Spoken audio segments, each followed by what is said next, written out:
Last time we started off was the beginning. We ended at the beginning of this arc, which was the International Assassins arc.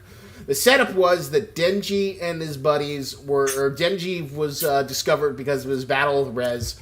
So now all of the world wants him. They want him because he's the chainsaw badass, because he's a devil man who's friendly, because everyone knows that the chainsaw man has some sort of greater significance. So the forces of China, Russia, I think America, and a mysterious fourth entity all conspire to go after Denji and get that chainsaw heart.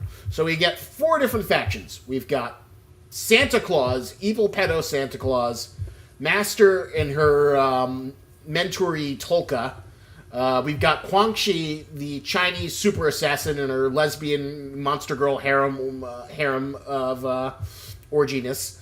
And then the last one, I think, is the Pasta Brothers, who are just like 3 random schmucks. And all of these characters converge together in what has been 10 weeks of insanity. You gotta love to be gone back yet. Love is a 10, don't you grab it. God. We are live! Welcome to the Rambling Ranting Review Hour. Goro did not prep by reading all the Chainsaw Man that I requested him to chainsaw. So, what you're going to do right now is you're going to, like a little good boy, you're going to continue reading the Chainsaw Man, and then me and good old Zavul are going to talk about Uber while you read Chainsaw Man, and stay unengaged until you're done. I'm so excited, but you can't tell because my webcam is just absolutely fucked. Yeah, that is in fact not a still picture you're seeing, folks. That is literally just what my camera is doing right now. Yeah, that's necessity of the terrible technology. So I don't actually know when my camera is going to change that picture. It's done it a couple times now, so we'll fucking see. Yeah, so he's here as a esoteric Tool album cover, or TV. Oh, hey, fucking still. What do you know? Oh, it's adjusting. Hey, but as long as the mic's here. So this is going to be a little bit of a grab bag of what we've done in the past. This is going to be talking about a variety of different subjects, all in one stream, because now I've got a good old day job, so it's more economical to cover this all in one thing versus doing multiple streams, as much as I'd love to get into more streaming. So, for the longest of time, I've been trying to get good old Zavul, or anyone for that matter, to read one of my favorite comics. The only thing that I've been trying to get through is Uber. Now, Zavul, how would you describe Uber to anyone here who's never heard of it? Okay,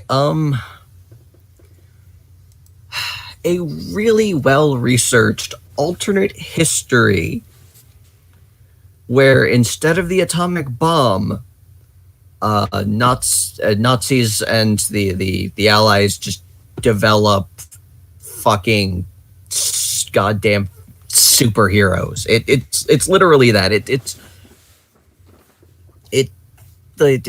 Germany develops them first, and they fucking extend the war just out of pure goddamn spite. It's fucking amazing. Honestly, the introductory, or sometimes the ending portions of the comics where fuck, what the hell is his name? Kieran Gillen.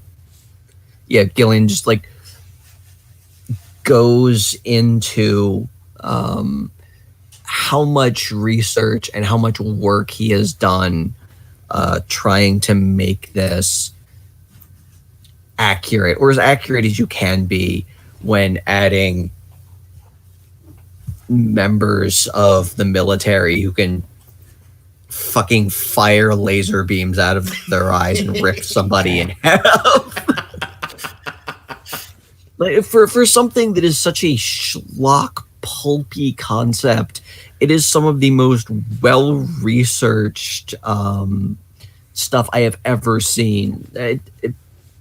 There are movies and comics out there with far more serious and I guess conventionally literary plots that just do not have this kind of like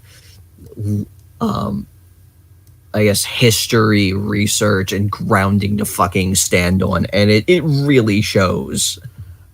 Oh yeah. I think like one of the reasons why I mean it's hard to sell because it does look like stupid pulpy schlock, and when you see the sort of like Avatar EC comics gore, a lot of people find it off-putting because like it looks like what a little white supremacist would have hanging in there. Oh god, yeah, it does. It does.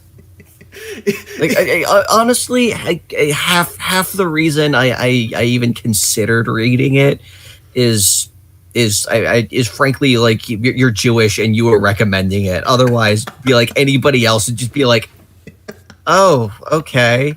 You mean the comic where like that the like Aryan dude is like with the fucking Iron Cross is just like ripping somebody in half? Yeah, okay, that's yeah, I'll get right on that. It's such a hard sell because like for the most of the arcs, you just have these images of like, oh man, the Nazis are tearing stuff up, and you've got this like guy, oh man, this is so edgy, and then you have that other guy who's like, but wouldn't it be awesome? This is what an ethno state would be like all the time. It's like, okay, you ruined it for everyone.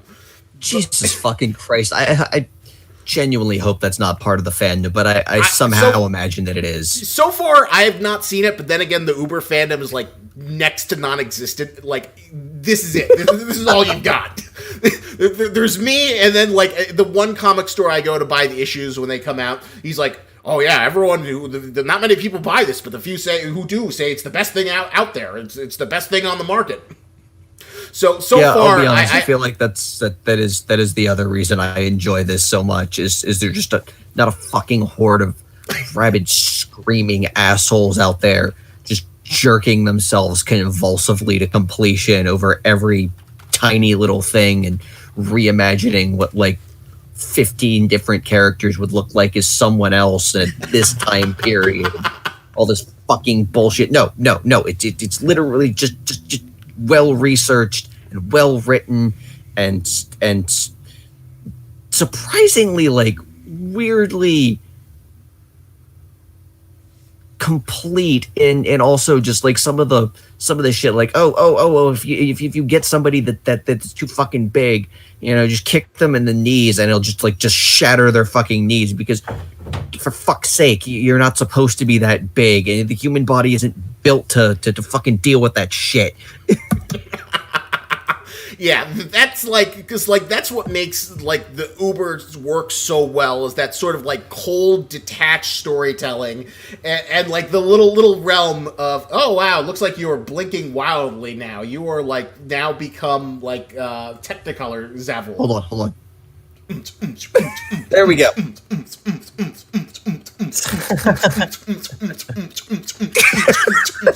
Oh shit!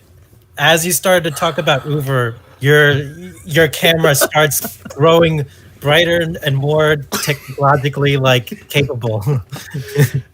Yeah, because like the storytelling is like so fucking good. It takes on the same kind of research quality that you get in the end notes. It honestly just feels like somebody is writing a documentary, especially with the narration.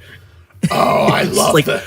I feel like I'm watching like a PBS like a really violently gory PBS documentary. So maybe the shit, what the hell is his name? Ken Burns. Yeah, like it feels like I'm watching like the Ken Burns Vietnam documentary where it's just like the narrator is like explaining in like graphic detail how absolutely fucked the Vietnam War is, and on screen I'm watching like a monk self-immolate or just like somebody like carting like a bunch of body parts off the fucking screen. It's like that is the tone of this fucking comic where it's just like it was bad, but they didn't know how bad, because this shit was about to happen.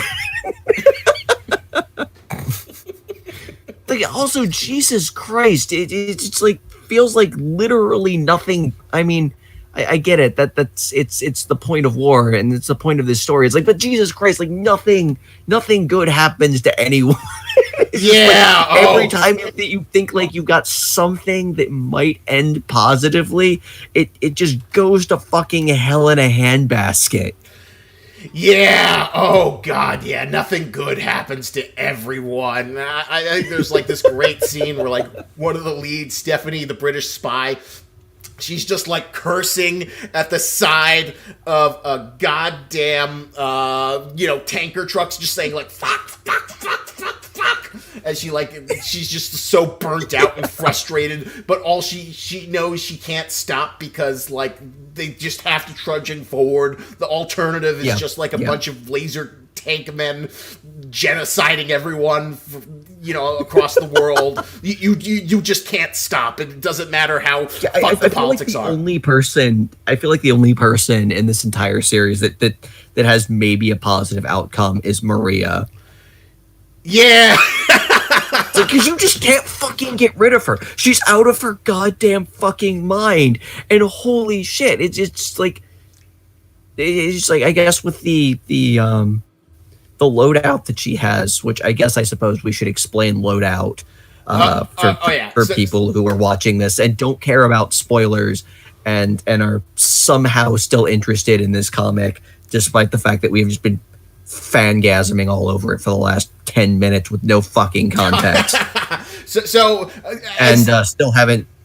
Also, for anyone who has epilepsy, I'm sorry, this is just happening. You might just want to look away because this is not stopping. Although if anyone out there has got a money burner in your pocket, super chat $1,000 and then maybe we can get Zalvul a laptop. But I don't blame you if that's not something you're rushing to do. Honestly, this could be fun. It's like an unintentional filter. It's like the world's most ghetto Snapchat filter. Yeah. All right, so explain the logistics of how the tank men work, because I want someone else to explain it, because I've been waiting for someone so long to have this day. Okay, so in essence, you have this alien artifact and substance that comes with instructions, and as you decode it, you get more detailed instructions and more complete information on what the hell you're supposed to do with this, which I suppose is going to come up at some point if Uber continues, which it may or may not. Kind of on hiatus, I guess. It's on. Anyway, so go on. So, in essence, someone who is a viable candidate for this catalyst can handle a certain number of activations. And if you're not viable, well, you're just fucked. You die horribly if you have this stuff put on you. But if you're one of the lucky people, there are a number of loadouts you can handle. Most people who are compatible can handle 2. So you basically get early on, most people get 1 physical loadout. So essentially they get super strength and they are fit and muscular and basically so you're average low level super strength. You're impervious to bullets. You can bend steel. It's a good super strength. Nice to have. Yeah, and if you are, and then you get another loadout, which is called the Disruption Halo. Or Distortion Halo. Which, I'm sorry, it's the Distortion Halo, which early on in the series is basically just your conventional fucking laser eye bullshit. You can make things explode and melt them, and just basically consider all of the ultra violence that Superman could theoretically do but never actually bothers doing with his heat vision. You get that. But Now, the Halo can do so much more. yeah, we'll get to that eventually. All right. So as you find people who are more are better candidates for this process, they can handle more activations. So you might be able to handle 4, and the loadout would be 2 and 2. 2 strength loadouts and 2 disruption halo loadouts, which increase your capacity to inflict just obscene amounts of violence. And God, what is it? Is it like exponential? Because Jesus Christ. Yeah, it's like, I think it's like not like just a simple stacking. Like each one multiplies it indefinitely, so it's like much more. Yeah. So it's like if you get 1 and 1, it's not just you get 2. You get 2, and then you get like bonus on top of that. So the more activations you can handle, the more fucking ripped and powerful you become. And so far, the most powerful candidates we've seen can handle 24 activations. So those are the battleships. Yeah, in a conventional loadout, that's 12 and 12, and you basically become a fucking murder machine. A weapon without counter. A nigh unstoppable murder machine. But as people, and as the governments become more adept at figuring out how to handle these kind of activations, they realize that they can double stack certain activations. So let's say you can only handle 2 activations. You can get strength and get all the benefits of having multiple activations of strength plus and then some, because basically if you strength stack activations where theoretically another kind of activation was supposed to go, you get extremely potent results. So you end up with tank men who have no distortion halo, can't blow shit up with their minds, but can totally just wreck fucking face like the goddamn Juggernaut. Yeah, they're just walking juggernauts, the heavy tank men that are more resilient to the Halo and can just like demolish regular tank men. And then you also get the Blitzmensch, who are, basically ultimate glass cannons, who are so devastating that Germany's able to do a huge naval blockade with just them, just because they're that much of a devastating weapon at sea. Yeah. Now the problem with that being the tank men, because of their increase in physical size and musculature, you sort of hit this point where the human anatomy isn't really built to hold that kind of thing. So I guess the closest analogy is someone with giantism, so i.e. Andre the Giant, who had a lot of physical pain and had joint problems and all kinds of other health concerns. So if you double stack like that physically, it's like, oh yeah, you're ripped. You can just bust through all kinds of shit, tear things up. But if you know the weak points, you can really fuck somebody up. Yeah. And I think one of the most interesting sort of endpoints with this is the Allies decide, what happens if we just go for an all physical activation of a battleship? So somebody who can handle 24 activations. The result is body horror. It's literally just somebody who is so crippled and in such constant pain, but is capable of just absurd physical feats of strength, needs armor to reinforce their joints so they don't just fall over. And I guess, we we've spoiled a lot of shit, but I don't want to spoil this because this is honestly a really interesting look at like just what physical anatomy should do in this kind of situation. So And again, with that kind of well researched, like this is just what would happen kind of deal. And then on the other side of things, you get, well, what if you go with the all disruption halo side of things? The result is like Isaac said, is a fucking glass cannon. Somebody who can't really defend themselves well from physical attacks, but oh my fucking god, they're basically just artillery. They're just disgusting. Just hell on wheels, a walking Yeah. nuclear bomb can devastate cities and battalions with a glance.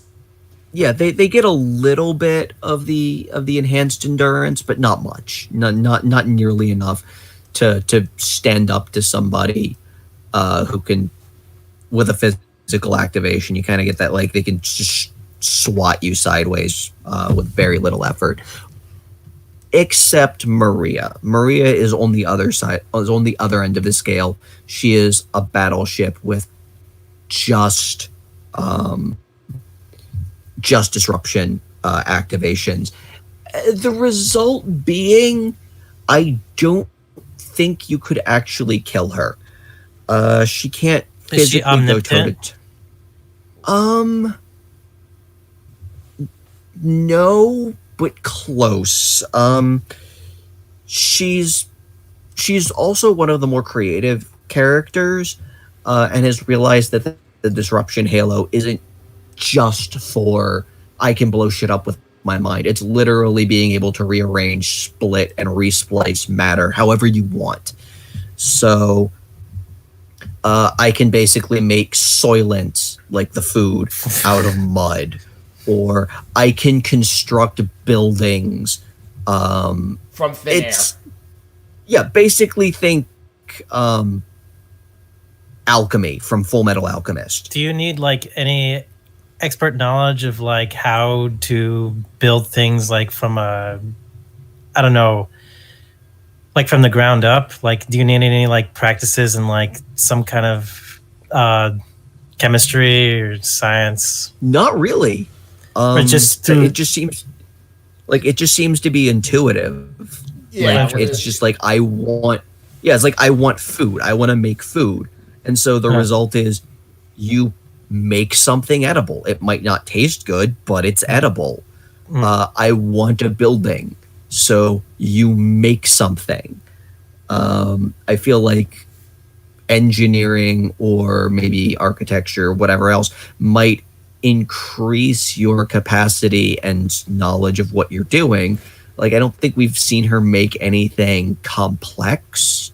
No, because not yet. she doesn't know how to, but theoretically she probably could if she wanted to and knew what she was doing. Interesting.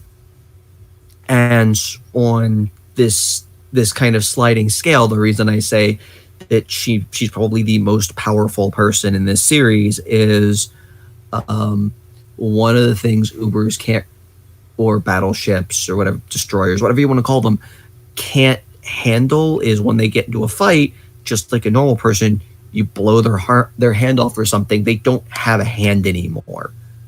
And one of the effects that no one else seems to have fucking figured out for any goddamn reason is if your disruption halo can rearrange and recreate matter, guess what you can put back? Your own body parts. Your missing body parts.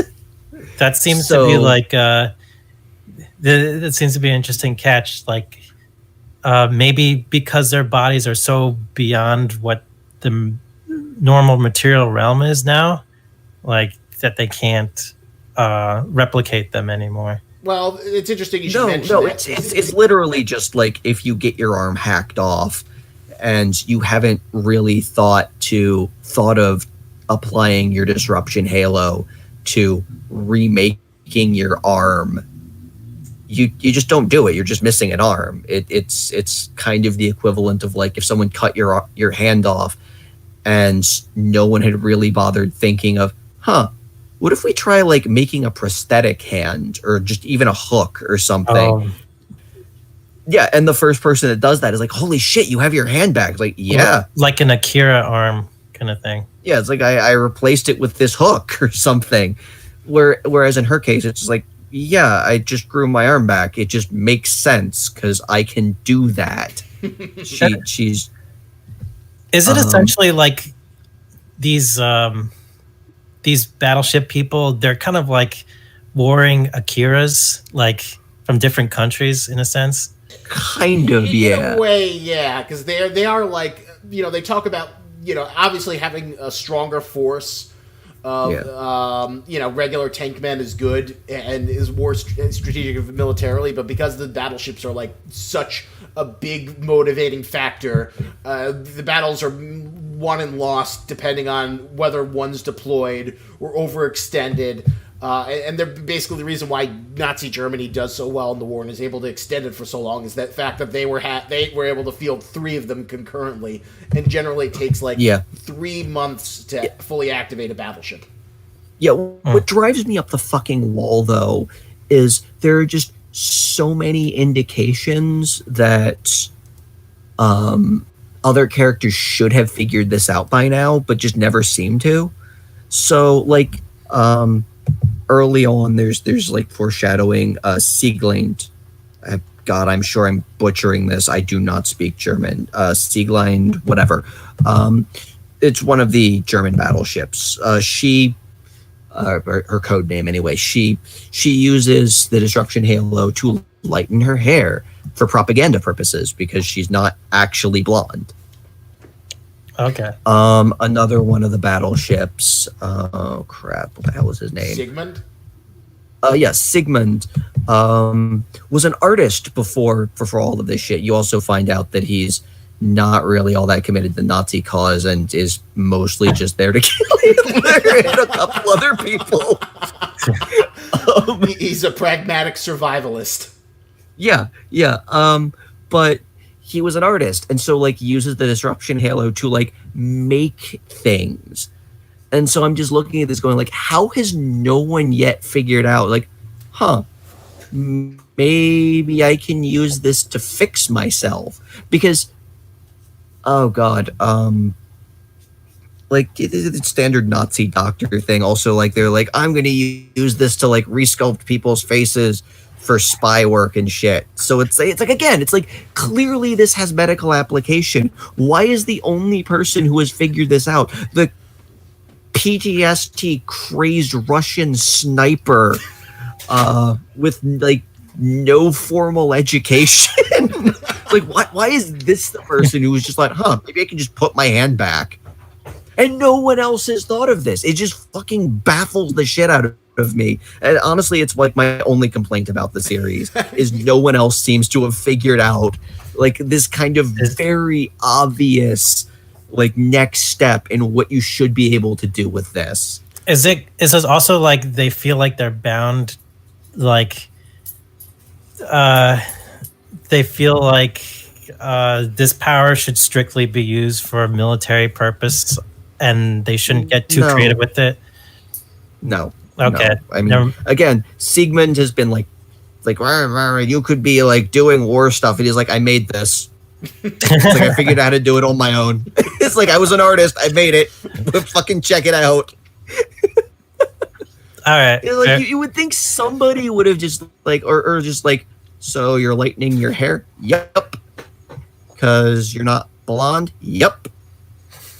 Again, it's oh well, that's an interesting use. Maybe we could explore that a little more just on your own.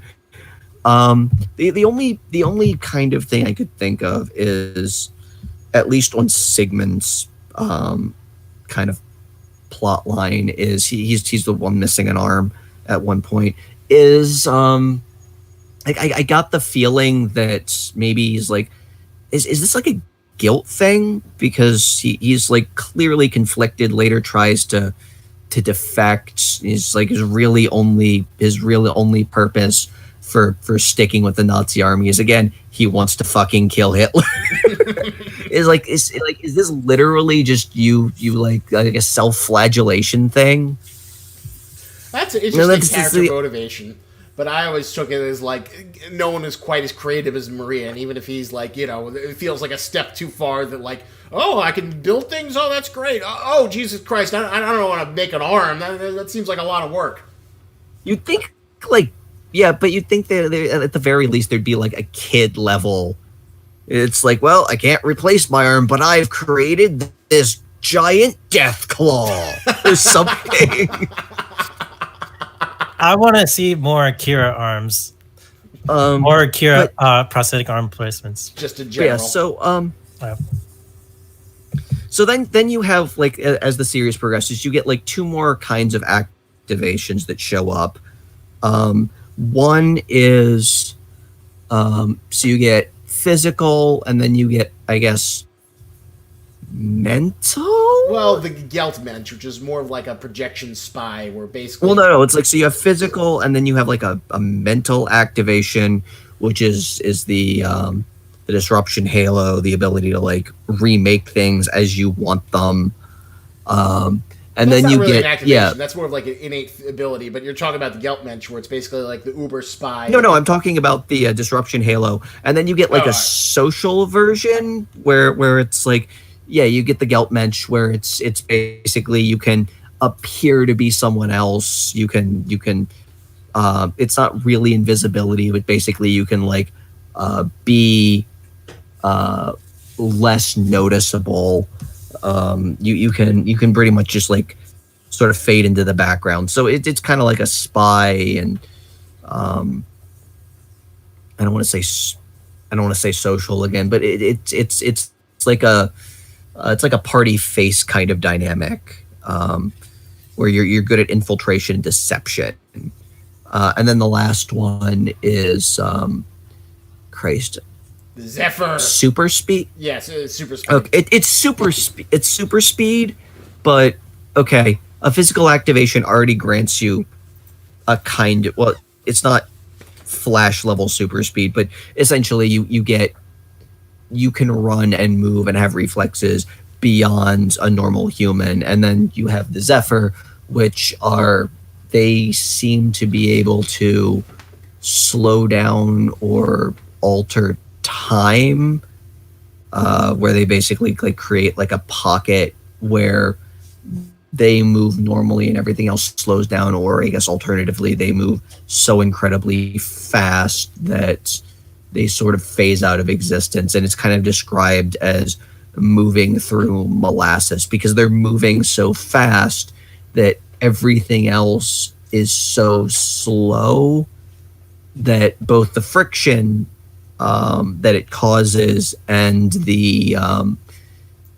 kind of way you would have to like push through things to move is nigh impossible to deal with.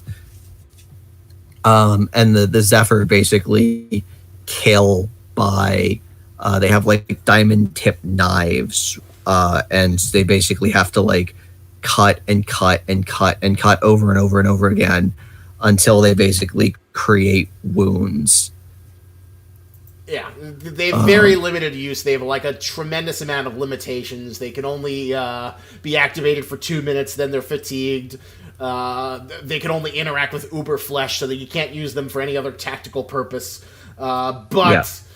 Because of that, those 2 minutes, and if they have the element of surprise, they can effectively incapacitate a battleship, which at that point in the war, and honestly, like that's my other complaint is I know it's like early in the war and they don't really have a lot of people to work with, but it's like I just want to see so many different combinations of these things. Like, what if you took somebody who was I don't know, say a destroyer, and could handle 6 activations, and loaded them up with like Zephyr and physical enhancements. So now the like they're physically stronger and I guess capable of dealing with the kind of friction that you would have to deal with when moving super fast. Yeah, and got a little bit of that like uber super, or it got a little bit of that like tank man super strength going, so they could like run in without being seen and probably wouldn't be fatigued nearly as fast and just like take that knife and just jam it in somebody's neck. Yeah, that is like I mean, it's on indefinite hiatus, and I definitely want those 4 issues. But like, no matter how it ends, there's always going to be a bit of a sad part. It's like you opened up Pandora's box. I want to see the whole shebang now that this technology is unleashed on the world. What does the Cold War look like? Does everyone stop making nukes and then they just like I don't know? I have this vision of like an Uber sequel. I mean, I feel like the Cold War works where the Soviet Union has already fallen, and everyone just kind of looks at Maria and goes, I mean, just don't fuck with her. Let her have Russia. Does she want anything? No. Is she threatening us? Not unless we step into Russia. Okay, just leave her alone. That's true. You can't have a Cold War unless the Soviet Union or some other forces. But yeah, you can't have a Cold War if Stalin's already dead. Yeah, that is a good point. But I just had this vision of like a future Olympic Games where like it's basically like every country shows off their battleships, and instead of stockpiling, instead of stockpiling nukes, everyone has like battleships, and like the Olympic Games is basically like a way to like for each country to show off what, one, show how many battleships they have, and 2, show off their developments as like a way of like saying this is what we have out in the open. But of course, everyone's like experimenting with different alterations, just trying to like outdo who could come up with the most effective battleship killer. Yeah, I was genuinely curious to what happens if you activated somebody with like all 4 of the current abilities so far. So you'd get somebody who can like fade into the background and kill people with their mind. It is a little super strong and can also just blur through space and time. It's like there's so many uses for that. Yeah, it's like they might not be like frontline material, but Jesus Christ, just imagine the kind of absolute mayhem somebody like that could unleash. Yeah, what's to keep? Sorry, no. What were you gonna say? What's to keep the battleships from keeping loyal to their own country? Like, oh, that's a very good question. You should mention that, because they do. First, it starts off with like, Sigmund is loyal, not a very loyal person, but he stays loyal because he like warns Claudia, like, just do what they say. I don't want to be forced to like ordered against you. So the Nazis have like this program where they've got 3 battleships. So it's a triangle where if one of them disobeys, the other 2 will be sent after them. So that's what keeps them in line. Yeah, like one of them is genuinely like a full fucking blown Nazi. So at least one of them is gonna kind of kick your ass if you disobey. The other one is Siegland. She isn't really invested in the Nazi war machine. She's basically just, her husband died during the war and she's just consumed with vengeance. So the fact that she gets to kill as many people as possible and extract revenge is pretty much just like, oh, well, I mean, our motivations match. Great! Yeah, exactly. And the last guy is just kind of like going along to get along so he can kill Hitler. he wants to kill Hitler and go as far as he can with the winning side. Yeah, pretty much. He just wants to get out of it in one piece. But this is also one of the ones that's working with Germany, with Nazis? Yep. Yeah. Okay. So you basically find out later that he is he's gay, and they killed his they killed like a bunch of his lovers because yeah, and so basically like he like took the identity of another German soldier who died, so they don't know who he is. So basically his entire reason for like agreeing to go along with this is to kill the person whose regime killed the person he loved. So it's like, yeah, sure, yeah, support the army. Got it. Just, hey, you think I could have dinner with Hitler at some point? Oh, there's a great moment where like Hitler's like giving him like so much shit, and he's like, shut up, I put up with this, and the only reason I put up with this is so I can figure out how to kill you without and still be alive. Yeah. You want to know what's great? You know what's really great? You're just like, no more explosions, bigger explosions, better explosions. You know what I figured out how to do? And he just like pinches his heart shut with his distortion wave. Or his distortion hail. It's like, done. Oh no, the Fuhrer had a heart attack. The horror. I was like, okay, I got what I wanted out of this. I was looking through some issue covers. Apparently, there's one where someone like literally punches through Hitler's face. I was wondering if that was canon at all. But no. The covers are pretty fucking ridiculous. Yeah, they're sort of like, you know, propaganda, sort of like and like the Allied Ubers. Their reason for like staying loyal to their country is pretty much like, oh sweet fucking Jesus, goddamn fucking Nazis. Like yeah, sure, we'll do whatever you want. This might be a problem after the war, but just fucking goddamn Nazis, man. Which is actually really interesting because they actually do in fact touch a little bit on like the problems of race in that era. They have two candidates for battleships who happen to be black. And the U.S. government basically says we're only activating them 20 times, not 24 times. That they could actually take, because we don't want to have two black battleships running around at the end of the war. No one can stop them. It's like, I mean, they might be pretty pissed off about segregation and Jim Crow, considering they're basically unstoppable super beings that can't. So it's like, yes, we must have other battleships that can theoretically stop them. That was the whole idea, is that like the main battleship, who's you know, a poor little Iman, is like going to be the thing that'll police them and keep them in check, which of course is like a short-sighted, frustrating thing where it's like, no. Yeah, and like, and Eamon is just like, oh god. It's like, honestly, it's like I don't see that happening either. Because like if he had survived, it's like Eamon, or I survived well. It's like I don't see. It's like, so you know those guys you fought beside during the war? Yeah. Yeah. Well, apparently they're like holding a sit-in, and nobody can get rid of them. Because the last the fucking National Guard tried, and they blew up a tank. What do they want? Apparently they want to be able to like vote and shit, and not use different water fountains. And you want me to do what? Can you kill them? No. Yeah, they do develop like a pretty nice little friendship over the course of it. Have you considered just letting the unstoppable killing machines have the water fountain that we use? No, you know. Yeah.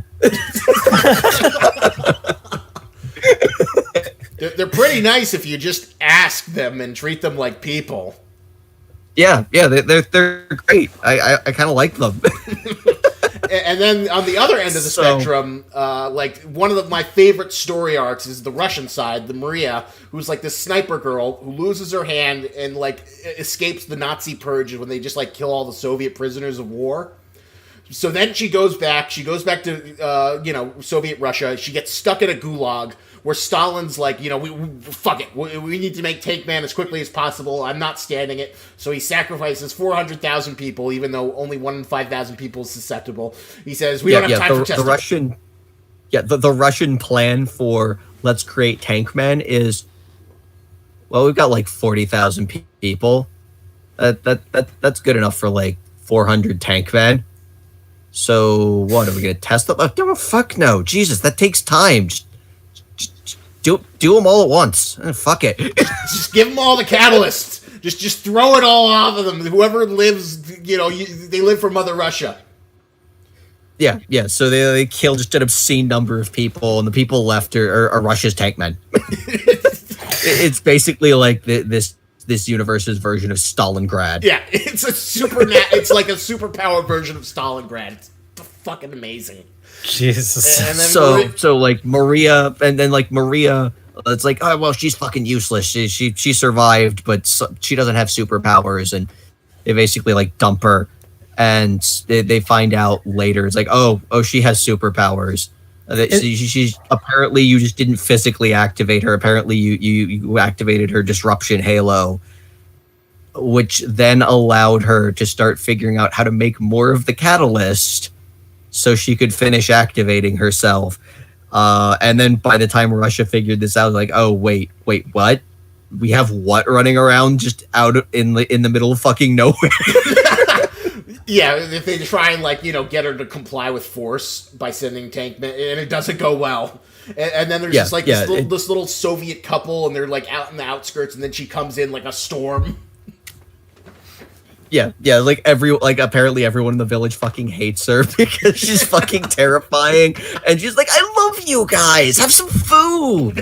What? They blew up your house? I could fix that. They're just like, I never asked for this. I never wanted this. There's so many dead bodies outside my house right now. And then eventually, so like it. Oops, sorry, you go on.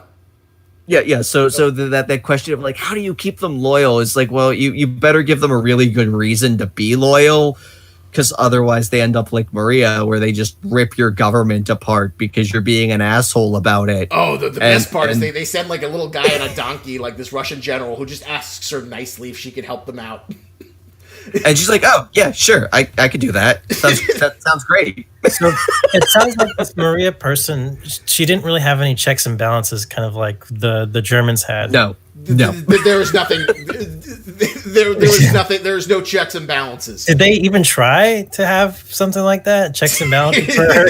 There was one point they haven't found another battleship is the problem.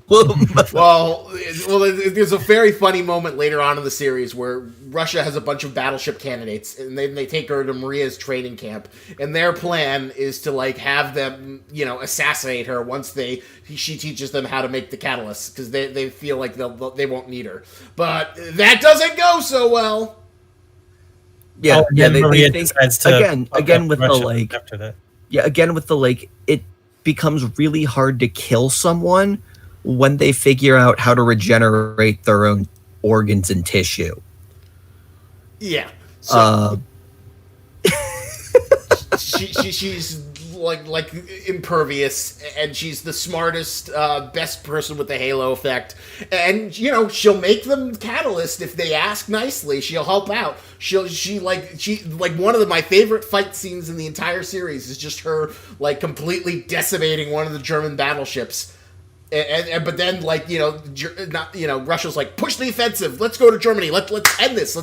Let's bring an end to this. And she's like, nah, I'm done. Peace, bitches. No, this is fucking terrible. Fuck this. And you're like, what? Yeah, look, call me if they come back, and I'll kick them the fuck out of Russia. But like, hey, you dare do this, or like I will kill everyone you know. It's like, are you really threatening me? You saw what I just did. Are you actually threatening me with anything? I mean, if you make me, I'll go to Moscow right now and kill every one of you. Oh, but I'm being nice, and I'm saying I'll defend your borders. So, fuck off. I'm leaving. And there's even like a scene where like Stalin's like looking, how close is she to Moscow? And she's like, she's just outside the perimeter of the East Gates, and she's too close. Just like put her somewhere else, anywhere else, anywhere else away from me. And Stalin's like terrified of her, and for good reason, for very good reason. Which you would think there would not be such good reason, because again, she time and time again, she was like, if you ask politely, she'll do stuff. I mean, you have to convince her it's a good idea, but that's not usually very hard. Yeah, if you just like talk to her on the level, she'll hear you out, and then she'll do things. Yeah. But if you try and fuck her over, then there's holy hell to pay. All right. So Greg, Greg, have you finished Chainsaw Man? I did, All but I also wanted to ask one thing. It seems like this is very, very much tied to like IRL, like history. Is there like a clear point as where it diverges from IRL history? Yes, the beginning of the series.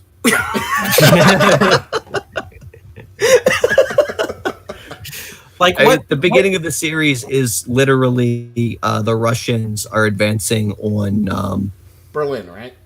On the German capital in Hitler's bunker, and pretty much it's just like, oh yeah, here's where it diverges, because this is where the war normally would have ended, but we introduced tank men and all this other stuff. We finally have them trained and everything else, and they basically just wreck everything shit. So it's pretty much just a like end of the war. Germany is technically fucked, but their goal is to cause as much damage and to create the best terms of surrender possible, where they don't have to lose face and they can keep some kind of power. And in essence, try and produce a situation where it is better for the Allies to say yes, technically you will surrender, because I mean your production and your ability to feed yourself, your ability to produce arms, equipment, like all of the stuff you would need for a stable industrial society is just gone. But fighting you anymore is such a terrible, grinding, and miserable process that we will give you better terms of surrender if you just fucking knock it the fuck off. Yeah, like the series is very clear that this isn't a Nazis win the war story. This is a Nazis have a rocket launcher and they're going to take out as many people as they can, because they say that because as good as the tank men are, you still need to support them. You still need to they're machines. They break and they need conventional support to be effective. Yeah. It's like, kind of, I guess it's like the equivalent of like, you have like 30 people in a park with flamethrowers and a bunch of demands, and it's like, look, eventually we're gonna kill you, but I mean, God, that's 30 of you and you all have flamethrowers. What do you want? And how can we convince you to stay away from that school bus full of elementary school children?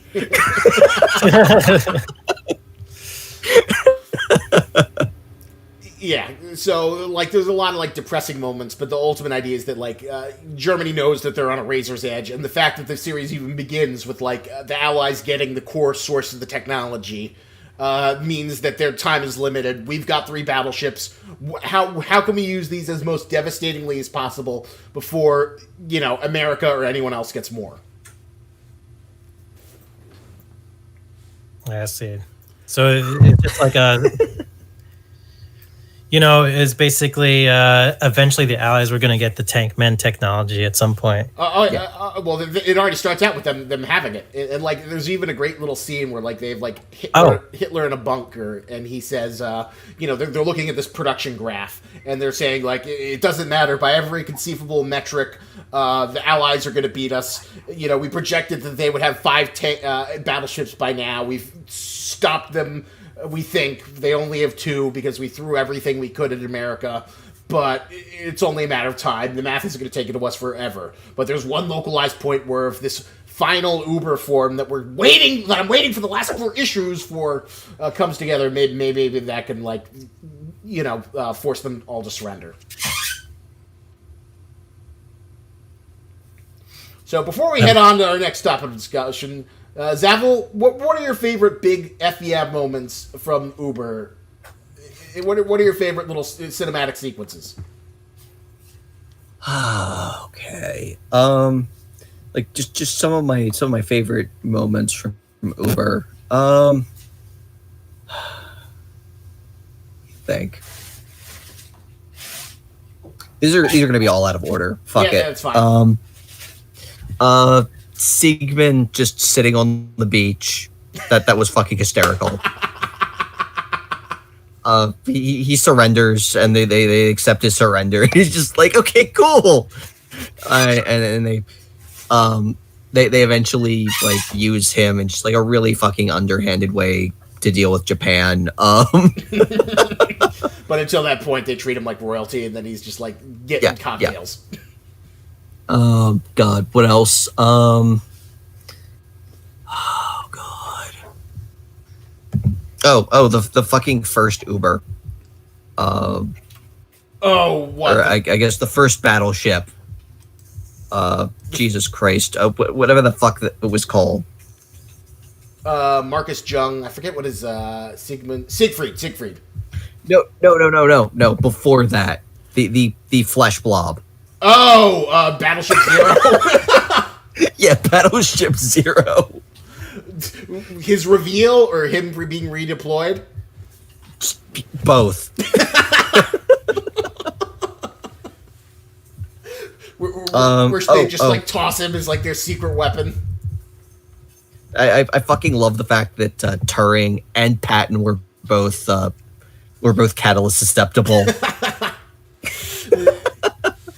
And especially when you realize just like how much terrible shit Turing went through in real life at the end of the war, like chemical castration, all this other terrible bullshit, and it's like the author was like, I it's like this series is like dark and miserable enough. I wanted to do something. It's like someone gets a happy ending. He didn't deserve what he got in the real world, so this is what we're doing. It's like now they can't do it because he's a fucking superhero. Exactly, burns off anyone else. And any favorite battle scenes, such as the Maria versus Sieglund. God, pretty much just anything where Maria is involved is fucking gold. If there was a just world, she would be the avatar of BreadTube. There would be memes. They'd be using her for everywhere as like the common patron saint. The anarchist freaking wunderkind. Yeah. Everything with her is great. All right, so Goro, hopefully you'll eventually read Uber, as I've been trying to get you for so many years. I know, it's just... I even have it saved in my tabs, my internet browser tab. It's like in my favorites somewhere. You can join the long list of hiatuses. But actually, all right, it's still there. I actually might have deleted it by accident. Well, I can send it to you again. It's not hard to find. But all right, so now for the main event you guys have been waiting for. Let's talk about good old Chainsaw Man. Oh shit! How do we talk about that? So last time we started off was the beginning. We ended at the beginning of this arc, which was the International Assassins arc. The setup was that Denji and his buddies Denji was discovered because of his battle with Rez. So now all of the world wants him. They want him because he's the chainsaw badass, because he's a devil man who's friendly, because everyone knows that the Chainsaw Man has some sort of greater significance. So the forces of China, Russia, I think America, and a mysterious fourth entity all conspire to go after Denji and get that chainsaw heart. So we get 4 different factions. We've got Santa Claus, evil pedo Santa Claus, Master and her mentoree Tolka. We've got Guangxi, the Chinese super assassin, and her lesbian monster girl harem of orginess. And then the last one, I think, is the Pasta Brothers, who are just like 3 random schmucks. And all of these characters converge together in what has been 10 weeks of insanity. So tell me, Santa Claus and the lady and the guy who are in the cabin, they're related? That is something I hope we get some more clarification on. I don't know if we will. There's one of 2 theories. I see it that like Santa Claus was actually her biological grandfather. Oh, okay. Because she does call him Grandpa. Or Santa Claus never existed and he was just one of the puppets she had, since she was controlling the puppet devil. Yeah. There's just so much batshit crazy stuff going on all the time in this manga. It's hard to keep track of everything that's happened. Oh god. Yeah, you're not wrong. This was a pretty freaking crazy, over the top, intense arc that starts off with it starts off with the shit hits the fan, everyone's coming. It's like a little version of that Illumi fight where all the dolls are coming after it, and then whatchamacallit? And they're also sneaking in major plot development, during all these crazy action sequences. It's I'm like, okay, slow down. How are you connected with this person? Why are you teaming up against Makima? What's going on here? What's this major big huge plot going on that to make sure to talk about something behind Makima's back? So, Goro, what was your impression of this arc? It sounds like you enjoyed it, but you got some things. You got some issues. I mean, it's interesting. I just hope there's some clarification at some point. There's so much jam packed in this sequence of stuff. I wasn't sure who was aligned with who at some point. Is this old guy the old mentor guy? He's trying to betray Makima. Is everyone trying to backstab her? Who's on whose side? When are they going to betray them? Why are they talking about this now? And all this shit show going on at the moment. I couldn't tell you. All I can say is that it feels like feeding into other arc, just knowing that Makima is the baddest bitch around.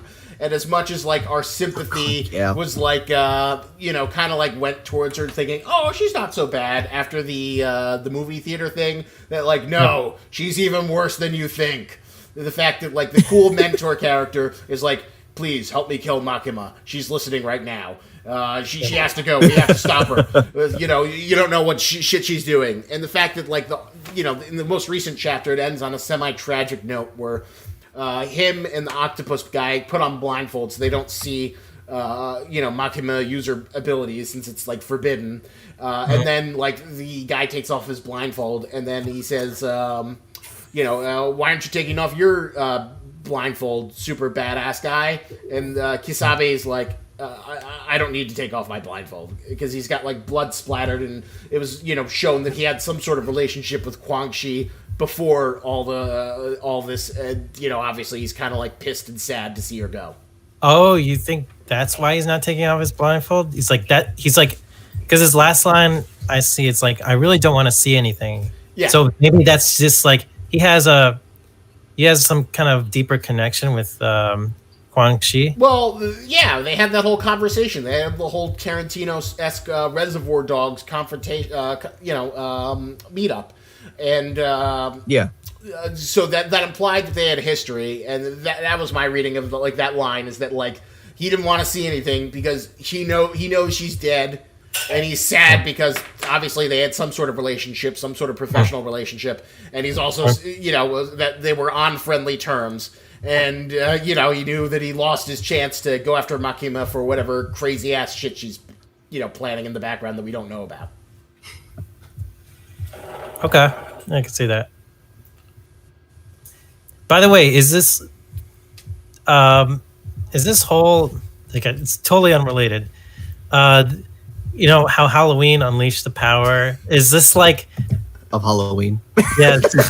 And now it's spread the Kamehameha Halloween. It was that made the chapter for me. That was so amazing. Just a Kamehameha wave of just infinite knowledge. I don't want to say the R word, but it's you just say infinite knowledge that puts you on the spectrum. Yes.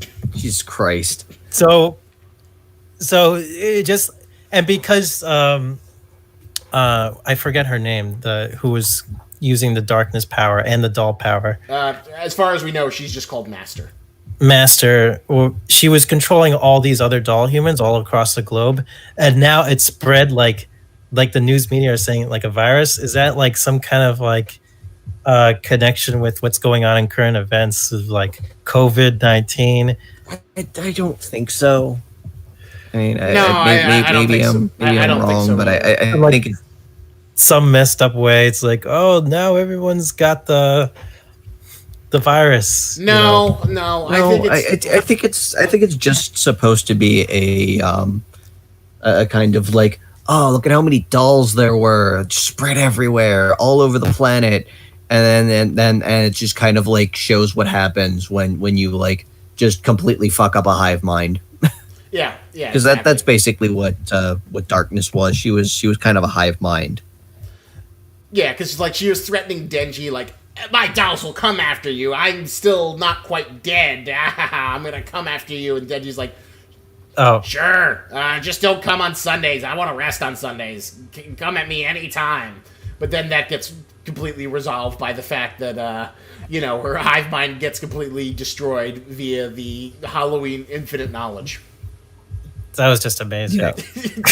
Did you, I had a feeling that felt like something you'd really like. Yeah. It's kind of it just rendered all of her motivations useless, I guess. That's what that power does to you, I guess. Yeah, and I was curious because it's like, I mean, like, you get like an infinite amount of knowledge, but like how many people would that fill up? You think that just like eventually, like Isaac said, I was talking to him last night. You think eventually it's like 3 months later they're gonna start talking about Christmas or something? Alternatively, I still want to know why it's like all you will think about is Halloween. It's like, why Halloween? It's because of that it's like book. The book. You can only think of Halloween until you die. The one book in that library. But it's specific. Well, yeah, it's one book, one page, blah fucking blah. But it's okay. So it's basically a knowledge transfer. So Mhm. I guess it's like how much information on Halloween can you be like forced to process? How much is there? It's like I guess it's like if it's like in every book, every thought, every every conceivable like information format ever produced on Halloween. It's like every crappy every crappy Halloween special, every crappy like Halloween pamphlet. It's just all jammed into your head at one time, kind of deal. Or it's literally that's all you can think of. It's like 10 chick tracts, 30 What if it 30 references. What if it was just one book in that huge library of books, and they stumbled across it, and once they stumble across it, they're just like they're stuck in that one book for the rest of their eternal life. Because that's what the image of it appeared like to me, because it was a book that's just titled "You Can Only Think of Halloween Until You Die," and then author Cosmo, illustration Cosmo. You remember Kwang? She said she mentioned the author, I think. well, apparently Time the for work, Halloween girl. Cosmo. Apparently the Halloween brain girl's name is Cosmo. We just did only learn that today. Oh, so she wrote and illustrated that book. Assumingly, she was in that dimension. Oh, I did enjoy her like talking very sophisticated after so many chapters, just going Halloween, Halloween. Yeah, that was kind of amazing. Halloween. There was just like a lot of really brilliant small moments during this whole arc, but I get it. It was so hard to keep track of a lot of them because at the same time, like I wanted to explore more with like the betraying of Makima. Maybe if the author spent a tiny bit more time further developing things like that, I think I'd appreciate it some more. Well, I was talking about this because, like, you both seem dissatisfied. For me, I really, really love this arc. I thought it was a strong arc. But I will throw this as a bone. I will say that, like, the benefit of Chainsaw Man is that he's throwing all these, like, A-list winning ideas that we kind of want to see a little bit more of them. Like, I wouldn't mind a few minutes learning about Quan Chi. She's a great character. I'm sure when she gets animated, people are going to go over the moon for her. I wouldn't mind learning more about her. I want to learn more about pedo Santa Claus and his relationship with Master. I wouldn't mind if the story slowed down a little bit just to give us a backstory, because these things are so, interesting. I want to learn more about them versus, like, rushing forward ahead. So I guess that would be my only complaint, is that, like, all these elements are, so intriguing that I wouldn't mind if they were explored a little bit more versus, like, throwing them away, moving on to the next thing. Yeah, I mean, that's where I am. It's not so much dissatisfaction, so much as, like, I wish I had more information. I wish I had more. Like, Jesus Christ, most shonen series just explain shit to death. Like, by the time you're done with it, it's like, I don't care. Just stop talking. Just stop talking and start punching things. For fuck's sake. You remember, it's kind of like that. Like, but yeah, you're right, Scott. It's like that, but the opposite with this one, right? It's like fuck. Remember that instance with the bomb lady? The bomb lady demon assassin? Rez. Like, there was so much more to explore with that character, and I really wanted to learn more. Like, why did she assassinate that other guy and sing that Russian, like, lullaby tune at the same time? Well, we did get a little. Yeah, sorry, what were you going to say, Zavel? Yeah, I mean, that's kind of where I'm at, is, like, with most other shonen series, it's like, I don't care. Just stop and start punching. Fuck's sake. It's like One Piece as of late. It's like, I don't care. Shut up. Just punch him. Just fucking punch him. Just start punching and never stop. But with this, the backstory, the kind of slice of life stuff is so interesting that I actually do kind of want a little bit of a slowdown. It's like, I wouldn't mind if you chilled out on the frantic chainsaw related violence and just gave me a little more context, because I think I'd really enjoy it. Yeah, because, like, there was one little brief slowdown moment where the Pasta brother were, like, the two of them get killed pretty quickly, or one of them gets run over, the other one gets killed by the octopus guy, and then the third one pretends to be, like, one of the public devil hunters he killed, and then there's, like, this really great slow moment where he's, like, reconnecting with this guy, and he's, like, living this life, and you learn more about this guy who just got killed off with the scar on his face, and you learn about his background and his girlfriend, and then they're just, like, sleeping, about going to sleep, and he says, I really think you should quit, your girlfriend's worried about you, I'm worried about you, and then he, like, what do you think I should do? And then he says, then he has the vision of his two brothers and says, professionals finish what they start. So then he's on this grim track to, like, I gotta be a pro, I gotta win this stupid fight even though I got nothing going for me.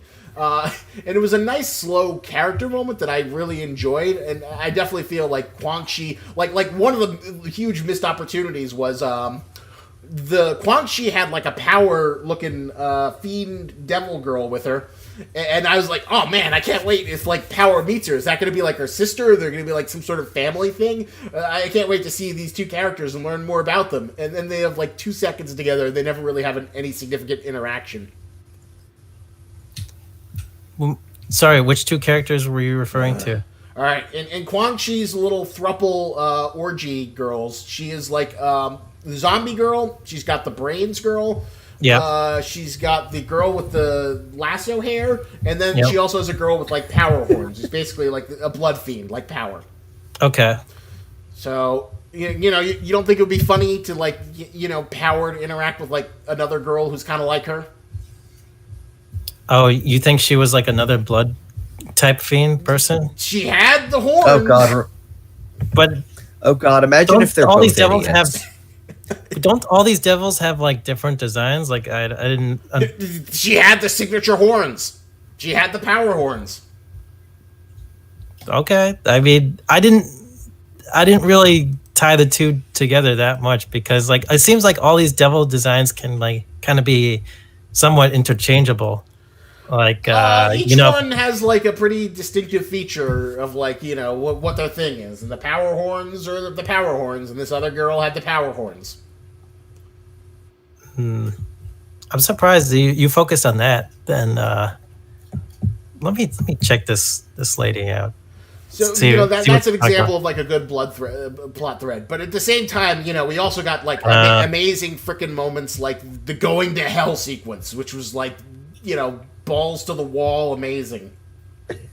Yeah. Like that is something I just cannot wait to see animated. I fucking love the door assemblage, and then the Darkness Devil was like this primal fear. It was like a 10 out of 10 character design, knocked it out of the park. I love it how he just like devastates everyone, and he's like this unknowable entity that all they could do was like struggle against futilely and pathetically, and they can't do shit against him. Yeah, that was like a pretty powerful main boss, dude, and it was nice how they handled it as well. Like they had to get Makima and sort of just have her use almost everything in her arsenal just to bail them out. Yeah, and even Makima, Miss Queen, bitch, badass of everything. I killed the bomb girl. I kill Quan Chi. Even she gets royally fucked up by the Darkness Devil. Yeah, she's like losing all of her limbs and stuff. She has to like mind control some dude to restate the contract. Like, okay, I'm going to give up my whole self so everyone else can escape, basically. Oh yeah. The Tolka guy. She like uses him to get them all out of there. Yeah, and it caught me off guard for a little bit because I wasn't sure what was happening. But after like you're reading it maybe a couple times, I was able to really understand. Okay, she's just mind controlling him, making him into a puppet to announce to the Darkness Devil, like, yes, all right, I want to reiterate the contract and get everyone out. But yeah, the whole Darkness Devil thing was like, and then of course like the incredible metal moment of like Denji throwing gasoline on himself and then igniting himself on fire was, not so much a very complex story idea, but just like an awesome visual. Yeah, no, that was a very Denji thing to do. I enjoyed it when that happened. His evolution of chainsaw powers, and then the girl's just like, God damn it, why won't you die? Are you really this stupid? Yes. It was a lot of fun. And Denji like using his chainsaw in more creative ways, like that was it's also very fun to see like it seems like they are incorporating more some shonen elements into the series. Well, we're seeing chainsaw. I definitely enjoyed him like having the little chainsaws come out of his feet as he runs alongside the building, and then using the chainsaw chain, like using all the little skills he's developed over the course of his battle training or experience in real life. Yeah. So, in a sense, that's like shonen growth. Like out of everything that's happened so far in this series, it's felt like a seinen series, But I think like this particular fight with this the master, is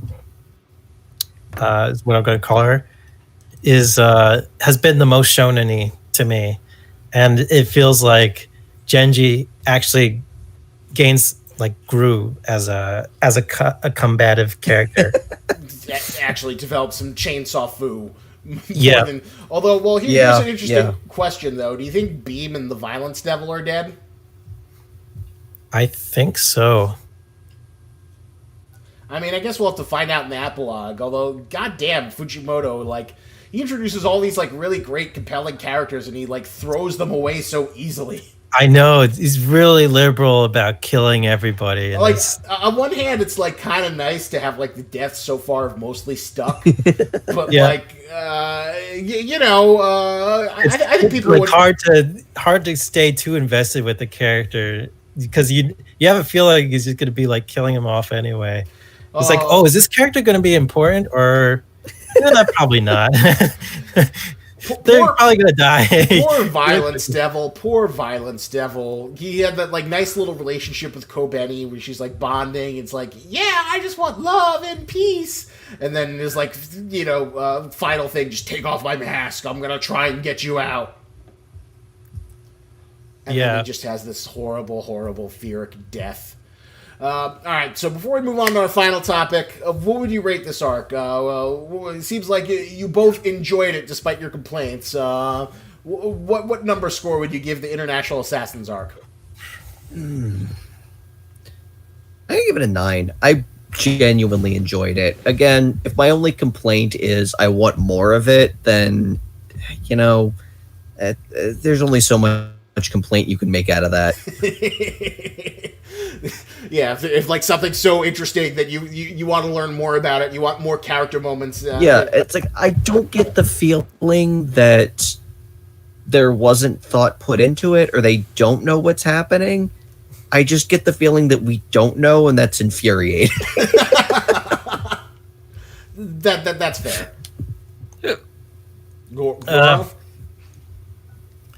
Well, I kind of get the feeling that it's gotten so fast paced that maybe they're just gonna skip explaining things. Like we've got things like going way back, like that I would love to be explained, like how Makima like sacrificed like all these prisoners to get back at this other organization that I completely forgot what the fuck they were. There's just so much. There's like such a buttload of information. I feel like that it's hard to keep track of everything that's happened so far. I don't think it's that complex. That's just like, there's some devil she has a contract with that we don't know about that lets her squish people. Yeah, but what was that organization that was trying to assassinate capture the? It was chainsaw. It was like a Yakuza gang that was like subcontracted by the Gun Devil. Although it's kind of amazing that we've gone to so many fucking weird places that we all forgot. Like, this was supposed to be about killing the Gun Devil. Yeah. Like, okay, yeah. Like that goal sort of stuck with me, but I feel like there's just so many like plot threads like they have to that I really want them to like sort of go through again to reiterate and get some more background information. I think it'd be really interesting, but the author is he's not really interested in it at the moment. So I feel like while this arc was pretty fun, I feel like maybe I'm getting a little bit disillusioned, and it's not gonna be explained. Well, what other plot threads that are dangling from before that you're like absolutely dying to be repicked up or addressed? Well, I explained like the bomb lady one. Well, they did kind of. It wasn't a super in-depth backstory, but they just said that like she was a Russian agent. Russian has this program where they're making fiends or devil girl or devil people hybrids, and then she was kept in a school, and then that whole thing resolved with like a tragic ending where she says like, Denji, I never got to go to school either, as she's dying, and she's like trying to go back to the flower What shop. was the point of seducing Denji? what was the point of killing another devil that was going to kill Denji himself, I think. Oh, you mean the psycho guy that had the contract? Yeah. You remember that? No, that I can't really give you much explanation for. But you want those explained, and you want those in a little bit more depth. Hey, I think it would help a lot. I think with a story like this, just because there's so many things that happen in this that just whoa, this passage crazy. It looks cool, and wow, I can't believe that plot development twists. I just wish they'd slow down a tiny bit, and be okay, why did this happen? And was there a big significance? What was the significance behind that event? So I guess with all that said, I'd give this probably 7.5. What? Yes. What? You son of a bitch. My thought is I agree with Zavil. It's a 9, maybe even a 9.5. I think all of it was very, very strong. It was all constantly engaging, and the only complaint is that there's so many great things that I wish some of them were explored in more detail. I want to learn more about Puppet Santa. I want to learn more about fucking pedo Santa Claus. I wouldn't mind if it slowed down just a little tiny bit, but I still think it was masterfully done. That he did a great job of introducing characters I'm super invested in and kind of want to learn more about. But he's such a pimp, chud, alpha, whatever, mangaka that he's able to I'm sure. Are you content with the information that you have right now, though? Yeah. I wish he'd slow down and explain more, but you're okay with them shifting over to the next arc and just okay. Like I said, I wouldn't mind a little tiny backstory about Santa Claus and learning a little bit more. But I'm ready for a nice, slow slice of life arc. Okay. Which is, I think, what we're getting. We're going to get a beach episode. And we're going to get a slice of life episode. But I think it's most. Although whatchamacallit, of course, Daydream and Blue agrees with you. Oh yeah. Yeah, but I think I know who Daydream and Blue is, so she agrees with everything you say. But I'm surprised you were so harsh on that arc, because I still think it was really strong material, and I'm sure Black Clover guy or anyone who's just starting out and has a new series would murder to get something as iconic as Quan Chi, or even the Pasta Brothers, even the worthless Pasta Brothers.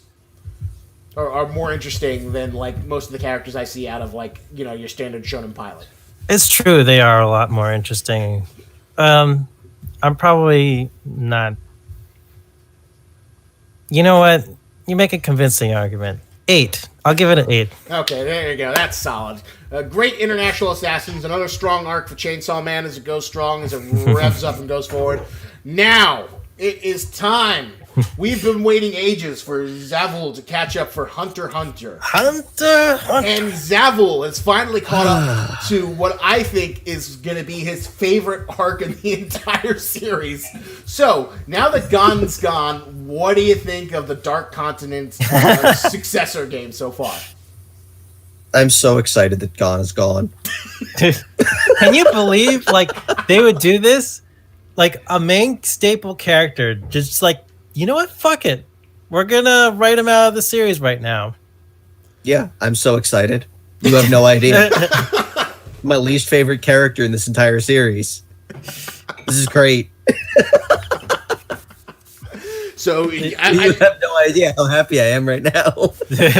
So I assume everybody around him is so much more interesting. It's as soon as he shows up on the screen, it's oh, Jesus fucking Christ. All right, it's that fucker. But, okay, time to slow things down, I guess. But this is I think it takes a lot of gall for a creator to just write that main character out of the whole story for this long. I mean, you're not wrong. You're absolutely not wrong, and I genuinely hope that this is kind of it, because as it's structured right now, this feels more like this feels like it's kind of trying to be an anthology series where it's just different arcs take place in the universe, and you learn more about the universe and as you explore different characters, and that's actually really fucking cool, and I really like that.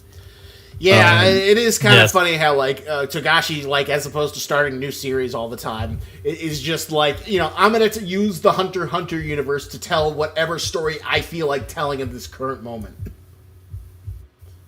Yeah, and I am just fucking enjoying that, from like the like political infighting of the Hunter x Hunter election arc to whatever the fuck this is.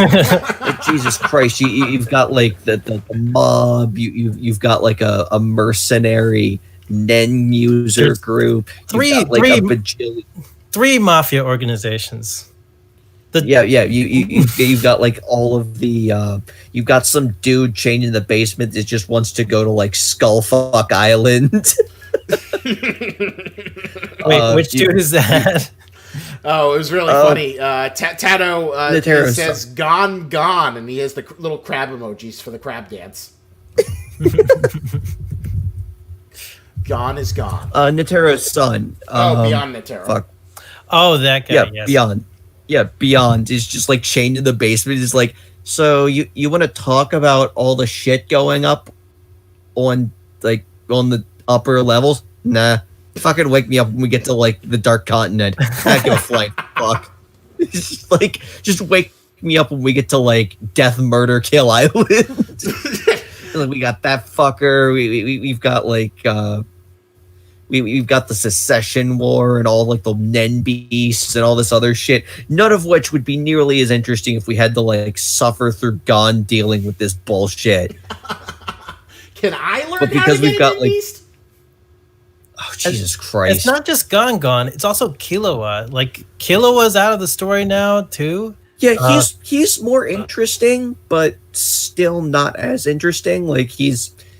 honestly, he out of the two, he was the one I was always more excited to see.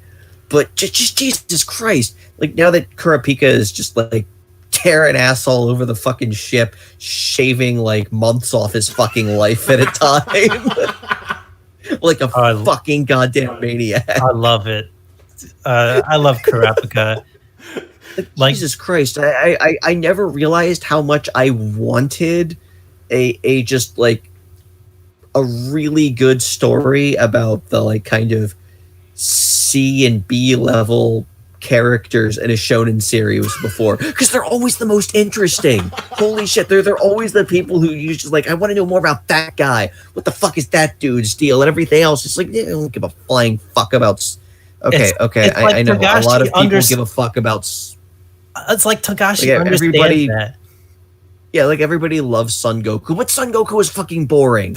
He's boring, and he just like powers up and then punches things into oblivion. Wouldn't you like a series where it's just like Krillin and Yamcha and just like it's Piccolo just like kicking ass, taking names, and doing like and trying to like figure out how to creatively deal with shit? That's what you fucking have now. Like Kurapika can't like rock paper scissors dick punch his way through this. It's literally just like pages. No. You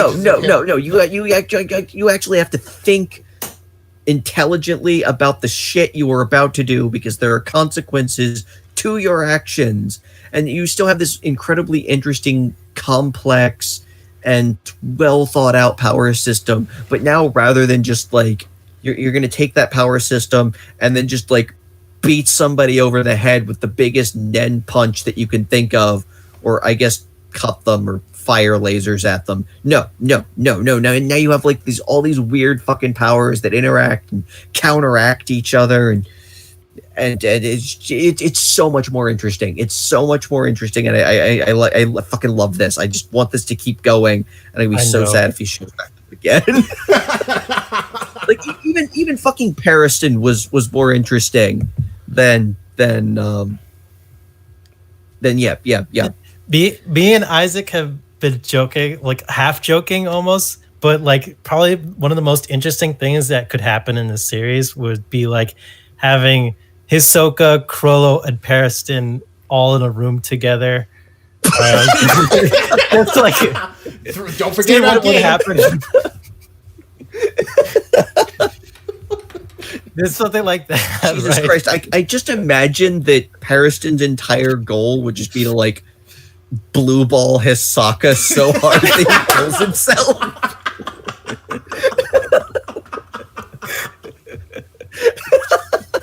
Yeah, Pariston is like, I'm just like dying to wait to see him reappear and see how he like somehow fucks up the succession war, because it seems like the kind of thing that he's like perfectly built for. You're not wrong. Yeah.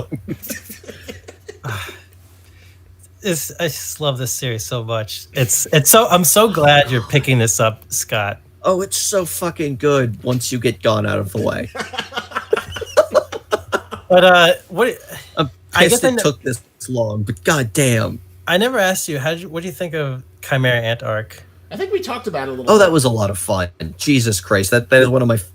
Netero's death is one of my favorite moments in the series. It's honestly one of my favorite anime moments at this point. Well, here's a little thing I want to bring up with you. Another thing I really I'll have to like watch a bunch of more Homestuck. I watched like half of like Act 5 Part 2, so I need to get through the other like 10 videos of it so I can force you to watch The Promised Neverland. But it's interesting because like oh yeah, there is one thing. There's one thing you will never understand about humanity. It's like what? Spite. Wait, what? Like, no, you're doomed. You're doomed. Like, no, you do not understand how much we could just. You do not understand our lack of self-preservation when we get real pissed. the levels of malice that we have accumulated over centuries of evolution. You are the apex. We're not the best because we have claws, because we can kick everybody's ass all the time. We're the fastest, or all this good shit. No. We're the best because we're the smartest, and we will just fucking cut our goddamn hands off if it means fucking killing you, bitch. Oh shit, I lost before I even started. Yes, you have. Radiation. Fuck you. Watching that fight again, like, and animated too, like I kind of realized like Netero was kind of like baiting him the whole time, like with this whole name thing. Like, oh, if you win this fight, I'll let you know what your name is. You know. Oh yeah, well that was the great moment where he says like the only thing you're gonna be able to fight with me are words, and then Netero's like, do you think if it was that easy, I would have done all this? Yeah, I think he might have been half hoping like, oh, maybe I could beat him with my Nen powers, my Nen abilities, but I think Netero he was just wanting to win. Yeah. I mean, it's and also just an amazing way to end this arc with, just in most shonen, it's just like whoever punches the best wins, and it's just so much fun to just be like, okay, these are the like most powerful people on this planet. This is something that's cheap, readily available, and owned by even the most fucking tin pot bullshit dictators. Fucks over Nen every goddamn time. And it's just like so interesting that is the way this ended, where it's like all of the hard work, all of the power, all like genius or hard work, however you want to cut it, all of this crazy bullshit, and it just comes down to like, fuck you, I've got a pocket nuke. I've got a suitcase nuke. Go fuck yourself. Like that is how this fight ends. It was a nuke, but also it had to be a virus too, because the king was regenerated. Extra malicious. It was like a poison. I just assumed that was their way of explaining radiation. Oh yeah, no, I think it was like a special poisonous, like, bioweapon nuke thing. I don't think so. Like, again, if if you're exposed to a certain amount of radiation, it doesn't matter if you're healing it. You're fucked. You're so fucked. Could have sworn it was like a special property from the rose flower type of nuke. You know what? Let me see. Rose nuke. Well, it was kind of fun when you think about how it kind of like dovetails into this arc, or the most current arc, the Dark Continent arc, in the idea of, like, you know, the greatest evil is the society that man creates. Because everything else kind of like, and that was something I was kind of curious to bring up. So, Greg, you're mostly caught up in The Promised Neverland. You're maybe like 1 or 2 chapters behind, right? Yeah. And we're both in agreement that we're very sad to see our beloved favorite child fall so far. And it tries to kind of like do something like, you know, oh, the inhumanity of man, intolerance, and blah, blah, blah. Remember the coronavirus scene? Yeah, I remember that. It's trying to... Yeah, it is called a poison, but literally, like, all of the symptoms and everything else is like this is basically radiation poisoning. Like this is pretty spot on for what radiation poisoning would look like in anime form. Yeah, especially with the like, and others carry it too. It's like, well, yeah, you're basically just gonna be fucking covered in fallout. Like if you don't like wash the person off, if you don't take precautions, like yeah. I mean, it's basically just radioactive fallout. At least that's my take on this. You know, especially with like, it's the poor man's rose. If you look at the explosion, it's a fucking mushroom cloud. It's like this is clearly, if not a direct corollary to a nuke, it's like radiation poisoning inspired by it. Yeah. Okay, I guess it could be something like that. I thought it was a special property with that nuke, but yeah. I mean, it might be. I mean, it's the Hunter version of a nuke, so God fucking knows what the fuck this thing is. So I mean, you might be right, but it's yeah. Well, who knows at this point? Well, pretty much a nuke. But the thing that like I was like trying to make the point is that you know, Promised Neverland does like a really forced. Oh, this is the inhumanity of man and intolerance, and it's like very grown worthy. But here it feels completely earned just because of everything that proceeded up into the... And then in the arc that follows, we're just sort of like, yeah, these are all the fucked up systems. Because the giant whale, which is like the most dumb cartoony thing, like... I fucking love that thing. It's so stupid looking. Oh, the transport? The ship. Yeah. Like the ship where all of the ultra-violent child murder and everything else is taking place, and all this political intrigue is a fucking giant cartoon whale. I fucking love this giant cartoon whale.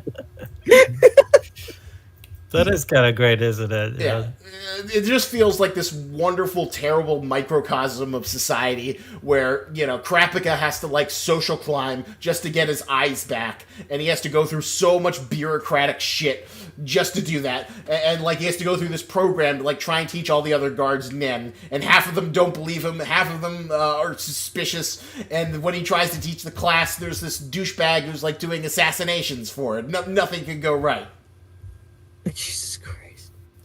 Were you looking at something interesting? But yeah, it's like this whole little microcosm. So you have the upper stratification, you've got the passengers, and then, as if that wasn't enough, you also have 3 different crime families that are all fighting for control. God, it just made me think. How does someone like skip through?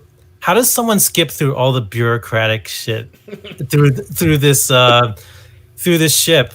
Like, if there was a character that just like killed like with indiscriminately, like, I imagine that would be Hisoka or someone like around that level. Maybe like someone in the mafia, like that moon guy. But besides that, I don't see a lot of people like just killing indiscriminately to get what they want on the ship. Like, otherwise, like, either they die super quick or just be like complete pandemonium, like all throughout the whole ship. Well, that's because it's like complete chaos and crazy crap going all the time, and it's just But Zabul, you had a thought? No, it was just it's just everything piled on top of each other, and I mean I'm just so excited because he's got the writing chops to do it right. Yeah, but also snake guns, snake guns. You didn't like the snake guns?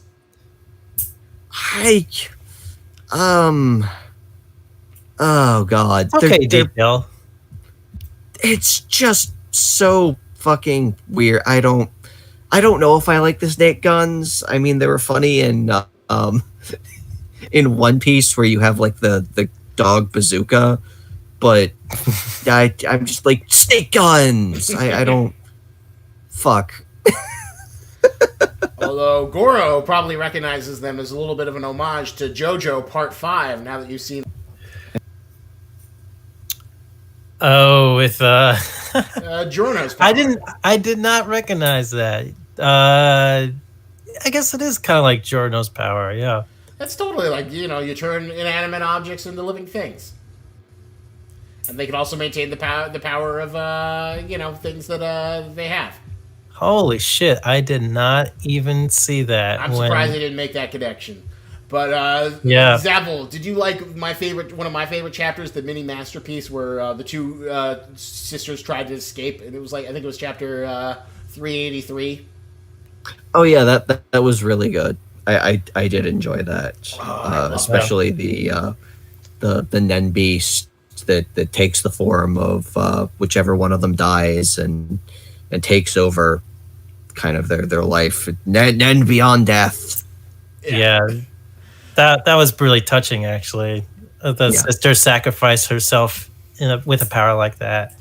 The seemingly bitchy sister who everyone thought terribly of. But Melody, your favorite mole girl, believed in her. And just... and then she does the music and everyone's so moved. They have this 3 minutes to escape and they're going to make it. And then the guy shoots himself so he could be the fall guy. And it looks like they're safe. But oh no, it's all a death trap. You can't escape. And then you have this bittersweet ending where like the girl is like just dead, floating in a buoy in the middle of the ocean. Never to be discovered. Yeah. Yeah. I don't think they know. I don't think anybody knows yet that she's dead. Nope. But no, and they're never gonna find out, which is the kind of like that's what's so like just weird and kind of sad and bittersweet about it is there any way maybe they could tell through the like the tomb place? Or sort of like, what are you talking about? Tomb place? You gotta be a little bit more specific. It's like this glowy room, special room, like involving the Nen Beast and the Succession War. Oh, that tomb room that the king seems to... I don't know if that they seem to like they need to put bodies in there, so maybe the king would know as like some sort of act of the ceremony that like it's completed or something, and maybe he can figure it out. But right. We'll have to wait and see. Oh god, it would be funny if the Nen Beast ends up winning, and then just makes the whole thing moot. Do you have a favorite prince though? Now that you've gotten to learn a little bit more about them. Any favorite what? Prince. Oh. Who you written in the Succession War? Shit, what was his name? God, now I'm blanking. Hockenberg? Yes. The enhancement one? The one who draws power from other people. Yeah, the one who wants to end the secession and end the nobility. He's got the weird nose. He's the super the Nen arrow.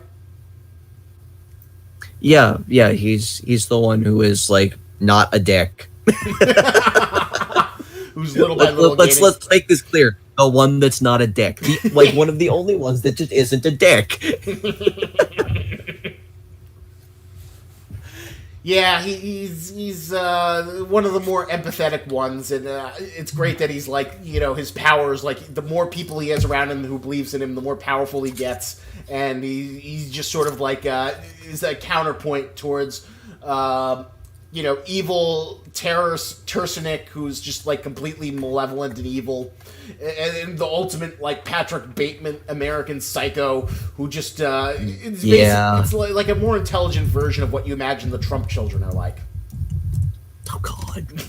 And then that's funny you make that comparison to them. It's like I feel like these children have been like they've been groomed for hell here. Like maybe that is a kind of in a strange way. Well, it varies. Like, the upper ones are like totally down for the succession war. They're like all about it. But the younger ones are just kind of like been forced to it just because they were born into it. Yeah, they never really asked for it. Because like whatchamacallit, you've got like Camilla. Oh yeah, did you like Camilla's suicide run where she's like, she tried to force death by Nenbeast? That was pretty good. She was like some kind of counter type. Well, like you know who I just really hope doesn't fucking win though? Who? Tyson. Which one was Tyson again? She's a little girl who's like the Jesus girl who's like. Oh God, yes. Oh God. What do you got against Tyson? She just wants to spread, her little Jesus faith all around. So lame. I'm surprised you didn't like the guy with the penis monster who was like, I want to make drugs that are non-addictive that you can like get rid of at any time. I mean, I don't hate him. I just don't think he'd be a good king. I'm pretty sure that's just a goal that you could accomplish while not being a king. And everyone's favorite. Maybe take the hunter exam and be like a medical hunter. And what about everyone's favorite fat prince who died as he lived? Jesus Christ. You remember? I don't give a shit about anything. Fuck this. Yeah. And he's just in this room with naked girls, and then little by little his moon infects everyone to the point where it's like, wow, I think he's really admirable. The fact that he's like just sitting around with all these women and gets drunk all the time. This is how a true man should live. Up until the point where, like, the guard, sits, lets go of Predator. Yeah. The fucking Predator, not Nenpower, not Nenbeast. That was pretty cool. God. And I assume you're also happy to see the spiders are taking place in this arc? Yes. Jesus Christ. It's just like everything is crammed in there except Gone. And Killua. Okay, yeah, and Killua. Well, Killua is like a more fun character than Gon, but the only problem is that he really was. The thing about Killua is that like he's surgically dependent upon Gon because Killua's thing is like, I just want to be a kid and have fun. I don't want to be an assassin. So all of his fun, kid dicking around is like centrally connected to Gon. So like he doesn't really have a purpose outside. Which would have been a really cool dynamic if Gon was more interesting. Like, if Gon had a personality, that would be, like, a really, really fun kind of shonen dynamic that we don't really see that much. Well, they like to grow strong together. Like, they like to train together. Okay. That's, like, what every You know what, Greg? I'm going to do the same fucking thing that Red Letter Media did when demanding people defend the prequels. Okay. Describe Gon without using physical appearance or superpowers. Childish, simple-minded, very, very stubborn, shonen mindset. Jesus Christ, Greg. Friendly to everybody. Very empathetic to, well, not that empathetic, but can be very empathetic to in certain situations. but also he can be also a psychopath sometimes. You forgot boring. He's boring as shit. Well, and let's not forget about the fact that you can apply that all those descriptions and like swap it out with Luffy, Asta, or almost every other main character of a shonen series. I disagree. I am entertained when Gon is on the screen. If how did I fuck? I had a really good argument for Gon before. He's kind of like, I think it's like he's the grounding force for this whole series. It's just like he's probably the most normal and basic character in the whole series, where everything else is like getting more and more fantastic. And I think him being able to persevere through that chaos, which is, the world of Hunter x Hunter, is interesting in its own. But how does that make him any different than like Metallica, Metaluca, or any other dead series of shonen graveyard heroes who never saw the light of day, or that terrible series I tried to get Zavel to hate read, U19? Well, I think there's some interesting psychological factors that come into play that most other series don't really indulge in. Like, the fact that Gon is actually a little kid. He has, the maturity of a little kid. He's like, oh, he thinks he's invincible. He can do anything. It's kind of like the stereotypical like shonen protagonist. But then as time goes on, like his mental state gets more and more wary. Like he becomes like so engrossed in his own like ego and power and trying to avenge what's his name? Fucking Kite. Like he gets so obsessed, like, and enraged over that fact. He becomes psychotic. Like a little kid really, having the ability to kill like so many things. Like you'd think like if their rage was like not controlled at all, like they would become psychopaths. Like usually they have parents that are able to like, discipline their kids when they get like so rageful. Like, okay, that's enough. But Gon doesn't have any restrictions like that anymore. It's like his only parents are basically his Nen teachers, and even they were like somewhat afraid of his powers. Like, remember his parents? Remember, he's well, okay, not parents, but he basically had people that were or one person that was responsible for taking care of him. He had his aunt Mido. Yeah, but okay, yeah, but now she's not around anymore. Like she's training with Killua like all by himself, and he's still like a relatively immature kid. Like who's got his hunter's license, true. But he's still in the mindset of a kid. Like that I think is interesting in itself. Like how do you sort of realistically depict a kid who gains all this power really quickly, but doesn't have the emotional depth to deal with that power and their emotions. Well, here's another thing to factor. Yes. Can you think of any scene with Gon that wouldn't be better with Ging?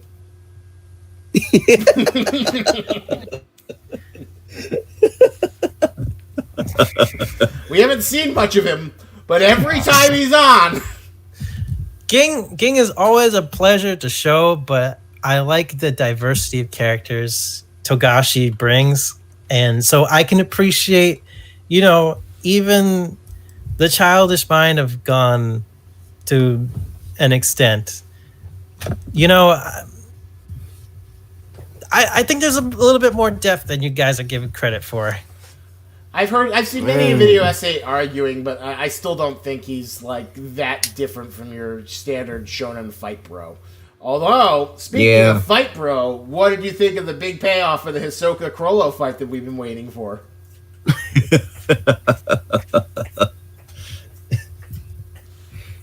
Was that everything you wanted? Yeah, that was good. It was amazing. Ugh. True. I'm glad they cut away before Hisoka ran into the bathroom and jerked himself off. Wait. Wait, what? Well, because Hisoka gets turned on by fighting, and this is the first time that we like see someone completely wipe the floor with him. Yeah, have you not noticed that Hisoka just like that is just how he gets his rocks off? Oh yeah. Yeah, that's why I said it's like I'm really glad that we cut away at the end of that before just like Hisoka just got up like, yes, then after death. It's the nearest men's room. I need to use a stall. But he had like a mental breakdown after he lost that fight though.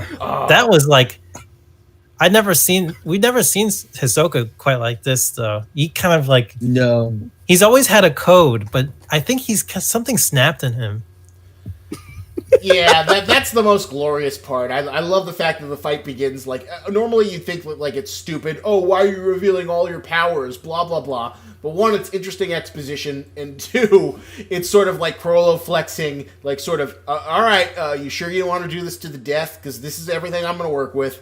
After I show you everything, all bets are off. You're responsible for this. I'm not responsible for anything. Yeah. Yeah. And Hisoka's like, I love the challenge. But the challenge is too much for him. No. Well, because Hisoka was under the terrible illusion that like Crollo was gonna like fight him, fight me, bro, man to man. Like just the individual contact, but that's not how Crollo fights. Crollo's a deceptive thief. Yeah, I think Hisoka was a little bit disillusioned. He's like, I know Crollo's gonna fight me sort of deceptively, like underhandedly, like in some capacity, but like not to the extent that he did. Like, I don't know why you would expect that though. Well, he just wants to fight. It was a sort of naive side where he's just like, I'm the best fighter. I want to fight this strong guy. Fight this guy known for stealing other people's powers and being some kind of international assassin mercenary. You think he's gonna go up with me man to man? Yeah, he's gonna go man to man with me. That's be fine. I think Hisoka, his pride, he was too prideful. He felt like he was better than Crollo if he could just get him in a fight, in any kind of fight, no matter the advantage. Like that's what I think Hisoka was thinking when he wanted to. Well, the beautiful thing about that fight is that like you saw like it slowly chip away at him. That like Hisoka was able to like at first handle everything with his physical abilities. He's like killing dolls left and right. He's like manhandling them. He gets a bowling ball head and starts smacking it around. But then there are just more and more dolls that he can handle. There are exploding suicide dolls that little by little chip away at his limbs. And then Crollo is like perfectly fine. But Hisoka's just ability deteriorates as he's just forced to fight against a mass of dolls. Yeah, it was. The best part is clearly it's like this is one combination in that book. Yeah, like, do not expect him to do it the same way the next time. He probably has a whole bunch of other shit to like fuck with you. He's got a ton of shit that is his whole. Yeah, and I think that's kind of what you have to take away. It's like I'm explaining how I'm going to fuck you up. You get this one for free. If I have to do this again, I'm just going to kick your ass and not bother telling you. Which is why we've got this great plot thread of like even more psychotic Hisoka. Like the previous Hisoka was like a man of dignity, a man of class who would like initiate the duel, take 10 steps past, and this Hisoka, he'll just kill you. He doesn't give a shit about a fair fight. Clearly been blue-balled. Clearly has been on just taking Viagra nonstop, and just needs to finish. Yeah.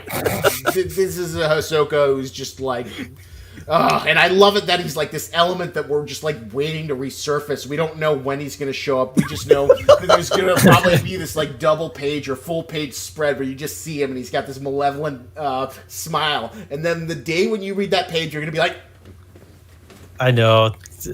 Yeah, just like one page is him and the other page is the like Donald Duck cartoony like tent in his pants. We've already had like that one picture that we had to like blur out. Which one? The famous swing? Yes, that one. It's like clearly they're gonna have to one up that and just censor the entire other half of the page.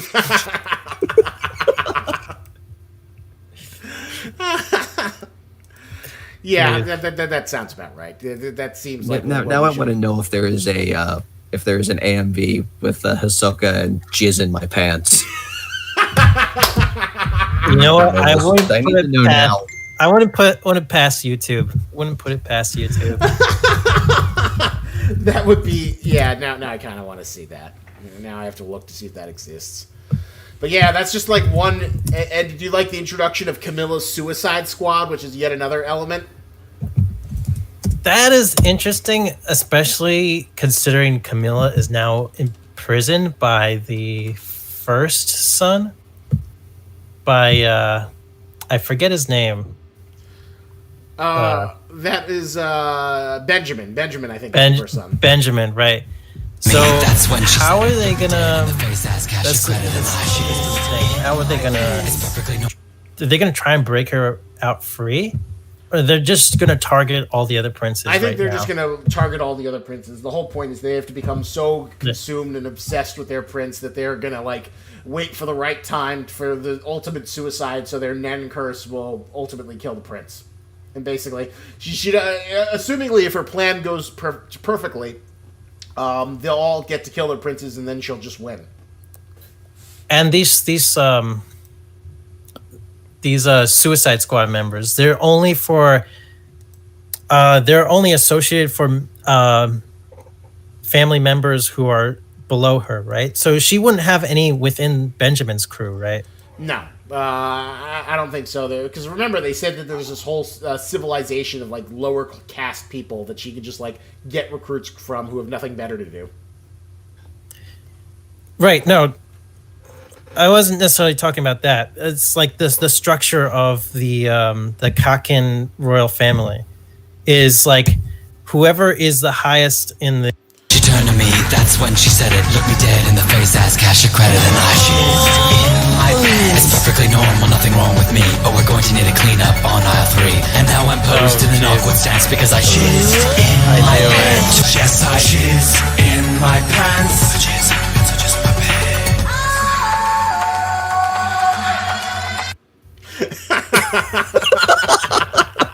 I knew it. Not as good as I was hoping for, but it exists. Yeah. Someone thought that, they had to make it, and it exists in the world. Wow. Not surprised.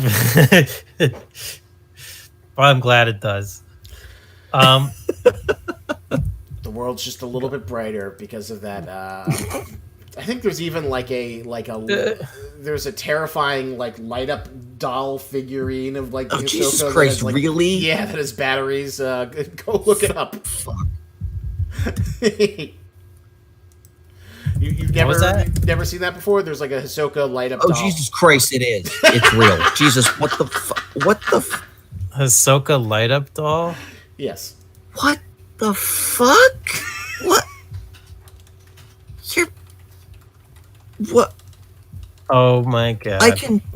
It's real. I can buy this. What? What the? What the fuck? This is made just for the anime, wasn't it? Oh my god, there's like this image that says Merry Christmas, and then they've like gone in this super strong form with like a little Christmas hat, and then the Hisoka shining the light. But God damn it.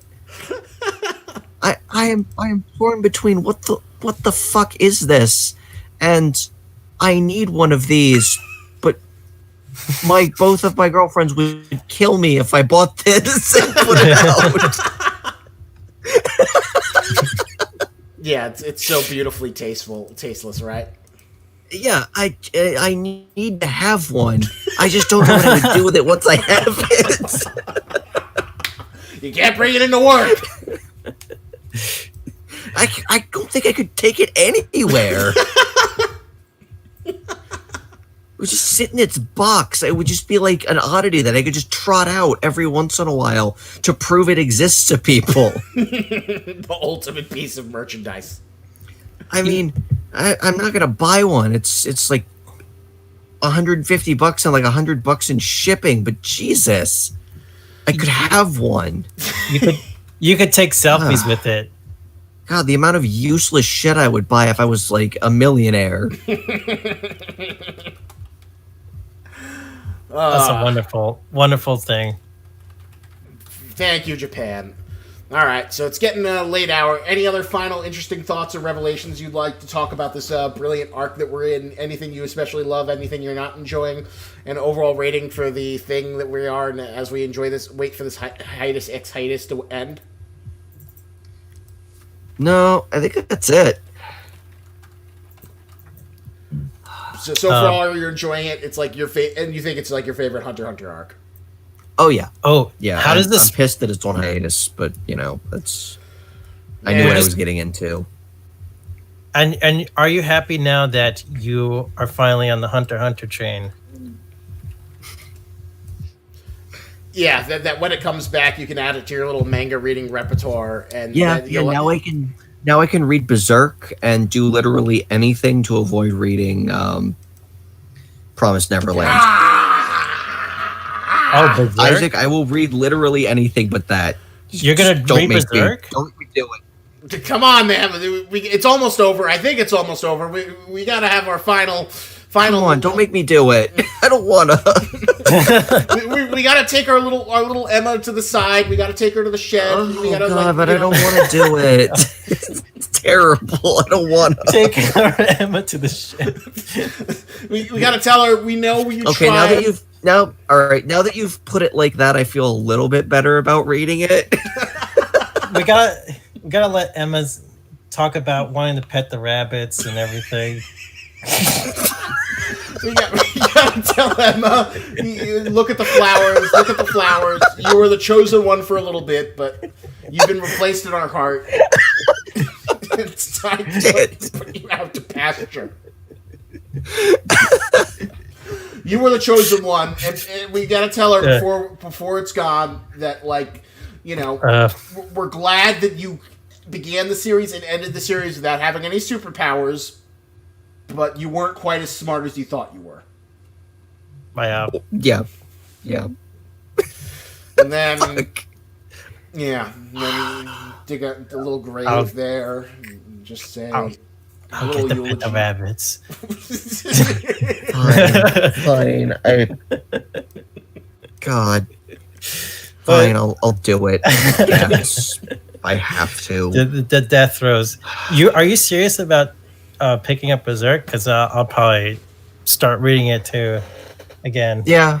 I mean, literally anything to avoid reading Promised Neverland at this point. He's like throwing so much. It was like the Uber finally. He finally read Uber to like get me away from that for a couple of weeks. Yeah, pretty much. I picked up Uber to prevent myself from reading Hunter x Hunter.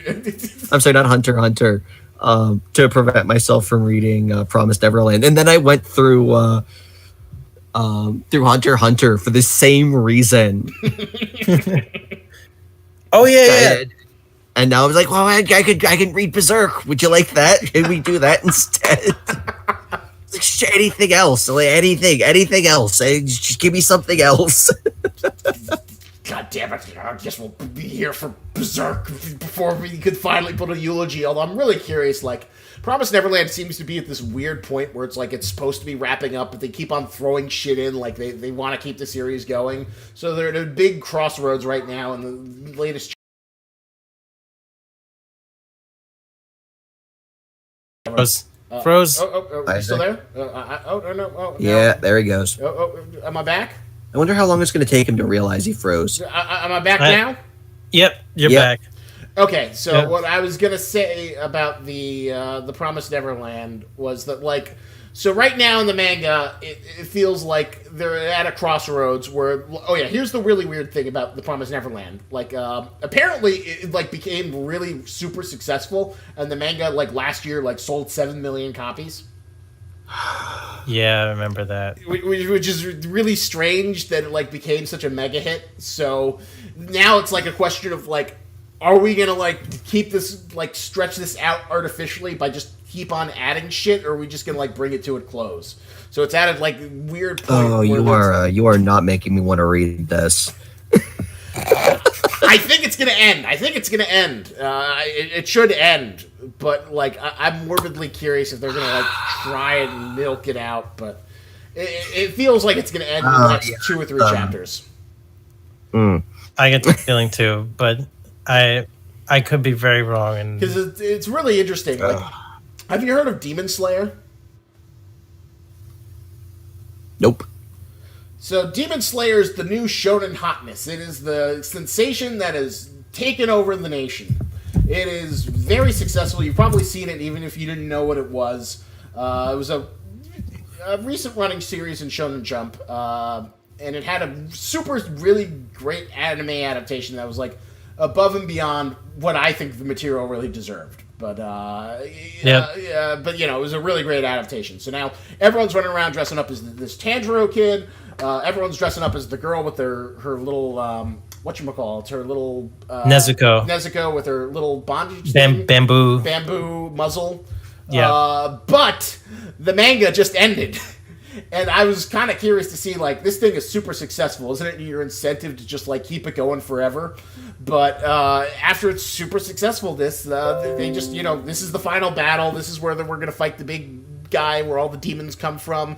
And we're not going to extend it and invent more demons. Once he's gone, they're all gone and the series is over. So it ended at a very convenient 205 chapters. But, you know, which isn't a good length, but it's interesting because, like, there's always this mix that I think of, like, what is an appropriate length because I think all stories have, like, an organic end point where, like, it feels like this should end, this is the good point to end it, versus, like, oh, there's more interesting story possibilities, because ultimately the game you're playing is you want it to last as long as possible. You want it to go for forever. You just want this engine that will be profitability, which is like One Piece is the dream. You want to make One Piece.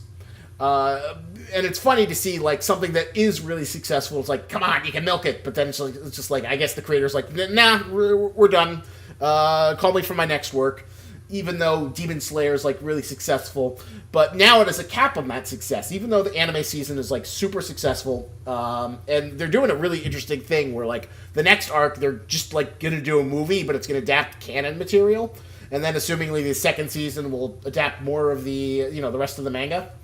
But like at most you got like maybe 2 or 3 seasons left of Demon Slayer, and it'll probably be really successful if it still has that top of the line adaptation. But at the same time, there's a finite end. And it feels like Promised Neverland is like being stretched out longer than it should be. But like it's still going to be put out to pasture, and Emma's going to like be put out. But I always think that's an interesting balance between these shonen manga, where it's like where it feels like you want it to go on for as long as possible, but it does feel like there's a definitive endpoint where it's like, not like something like Dragon Ball Super where it's just like, oh, here's the next universe and here's the next strongest guy. And oh, Jesus Christ, fuck Dragon Ball. You can do I that. feel like it's got to be how the story dictates it a lot of the time. Like it's all got to be, in compliance with how the story is flowing and where you feel like would be the greatest ending point. I feel because like the really interesting thing is about like Hunter x Hunter. Like to bring it back to Hunter x Hunter, like Hunter x Hunter could have ended.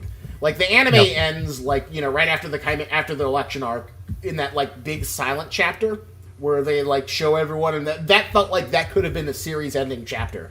Like it wouldn't have resolved everything. There would have been several dingling threads, but you would have been satisfied with that conclusion mostly, right? Yeah. You mean Yeah. after?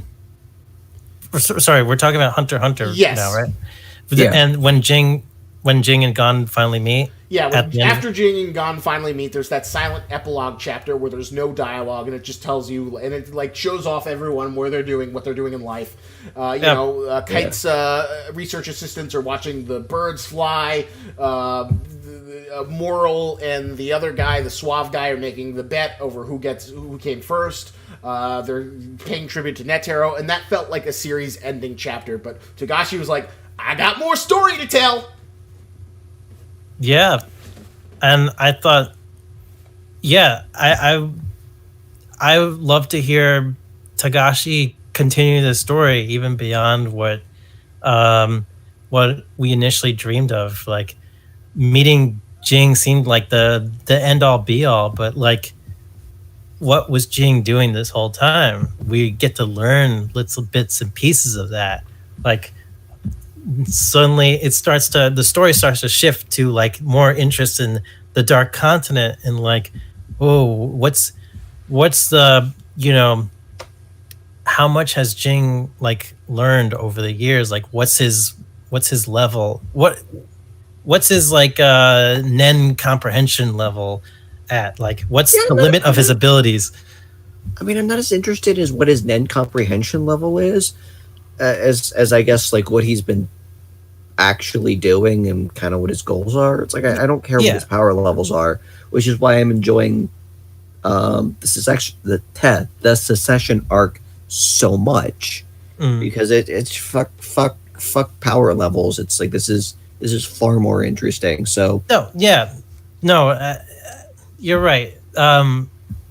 I think that's just only one aspect of interest for me.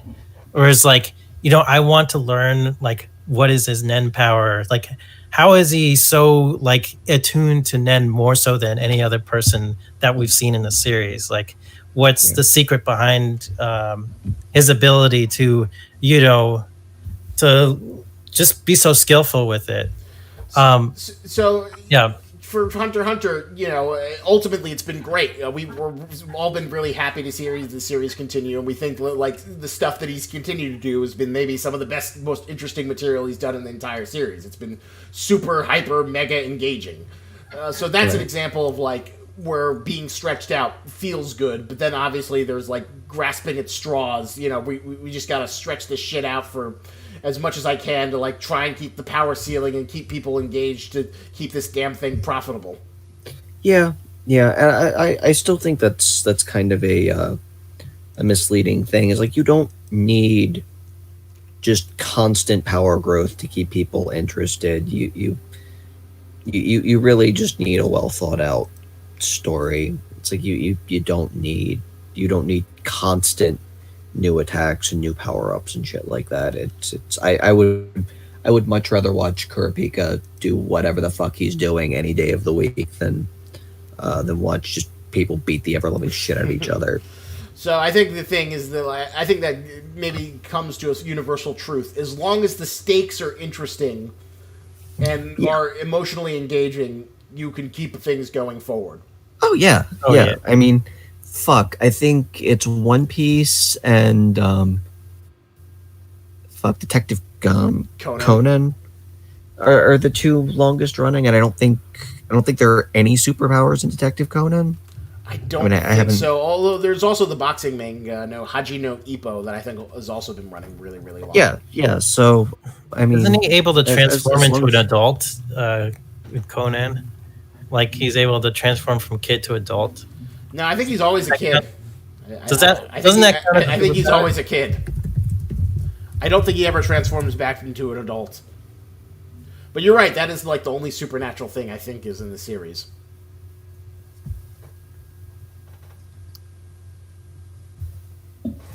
I think Scott's looking it up. Yeah, I'm checking. I would bet that he's pretty much an adult for the entire thing.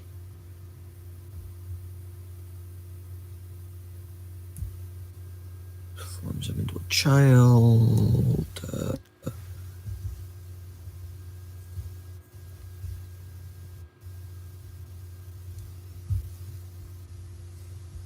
Is Lupin the Third still going? I don't think it is. Well, that's not really like an ongoing No, manga it's series. not. That's more of like Monkey Punch is dead anyway. yeah, the poor guy passed away. That's so more of forth. like a franchise. Lupin is more like Mickey Yeah, Mouse at yeah. this point. Yeah. But Which yeah. is also pretty funny because, like, just like Mickey Mouse, if you go back long enough, Jesus Christ, Lupin is kind of a dick.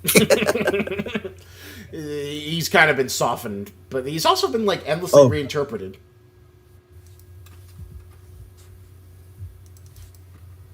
But yeah, as long as the characters are interesting, the stakes are interesting. So to wrap this up, give your ranking for the Dark Continent arc. Zemel, you start off first. 10. I don't Yes. I don't give this often, but I fucking love this arc. It's definitely a 10. There's no question. It's a 10. The 10. Yeah. 10 out of 10. 10 out of 10. 10. I'm gonna go 9.5. I really, really love the Dark Continent arc. I think it's a Hunter x Hunter at its best. It's really strong material. And Where the is only that disappointing- 0.5?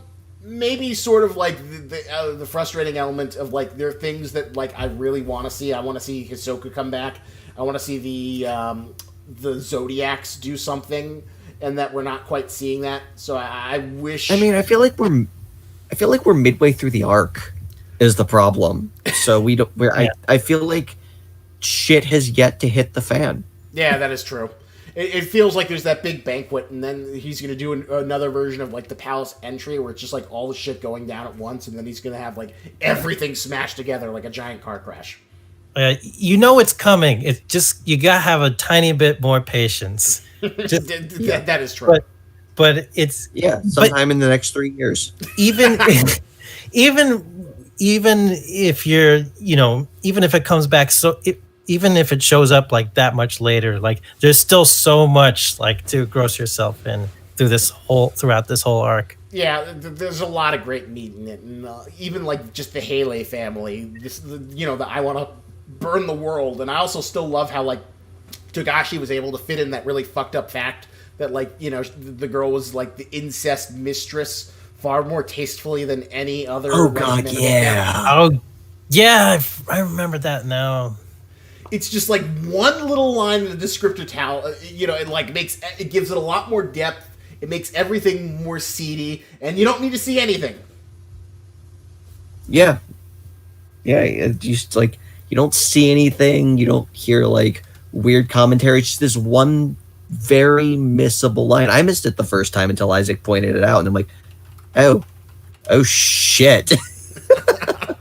Yeah, I love the whole system with the double fakers, and it's just like this really fucked up element that like it's really easy to miss, but it like fits in perfectly, and it's kind of amazing how like many whatchamacallit, you just finished watching the very famous edgy series Future Diary, right, Goro? Yes, I did. So it seems like you were enjoying it. Okay, I'll admit, maybe the beginning it was an interesting concept. Towards the middle, not so much. Like there's some very obvious.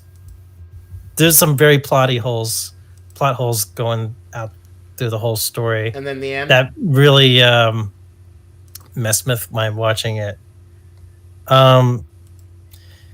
There's instances of like why the detective, hold Yuki hostage. You don't need to go in the plot holes. What? You don't need to go in the plot holes, but what did you think of the end? Okay, and the ending made the whole concept like a lot more interesting, surprisingly. Well, I guess the point of why I bring it up is how it's got a lot of try-hard edge, where it's like, oh my god, it's yandere girl, and she's killing kids, and oh my god, it's this fucked up death game, but there's also this cute little mascot character, and it's got all this anime shit, versus, it's very try-hard edgy, versus Hunter x Hunter, which has, like, these really dark moments, but... like the whole thing with the Haley family, but it's just there, and it doesn't have to try hard to be edgy. It's just one line of dialogue versus like, oh my god, they killed a kid.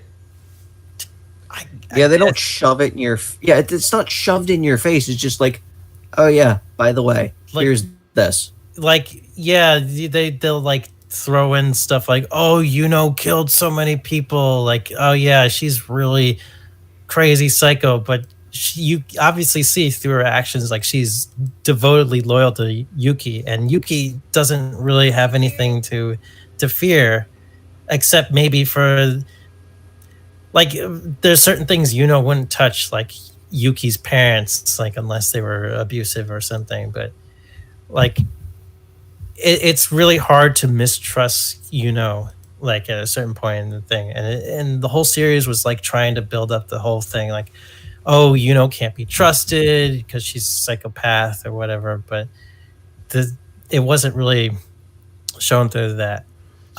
She was like a kind of like a very standard like try hard edgy character in that like, oh my god, she's so dangerous, oh wow, she's so edgy, but I'll admit, like towards the end, like her character gained a lot more interest and depth when we figured out like who she really was.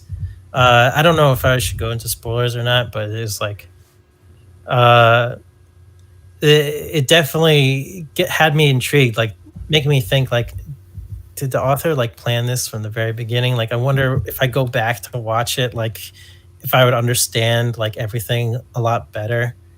But even with that, there's still inconsistencies with like characters' actions. Like, who's really sided with who? Why are they motivated to help certain characters? Like, some stuff just didn't make a lot of sense to me. Like, sure, there's a lot of like flashy, like edgy characters, like, oh yeah, explosions lady, she loves blowing shit up, so like she was trying to blow up the schools and try and get Yuki, but eventually she goes to help Yuki for some reason, like multiple times, and then decides to betray Yuki.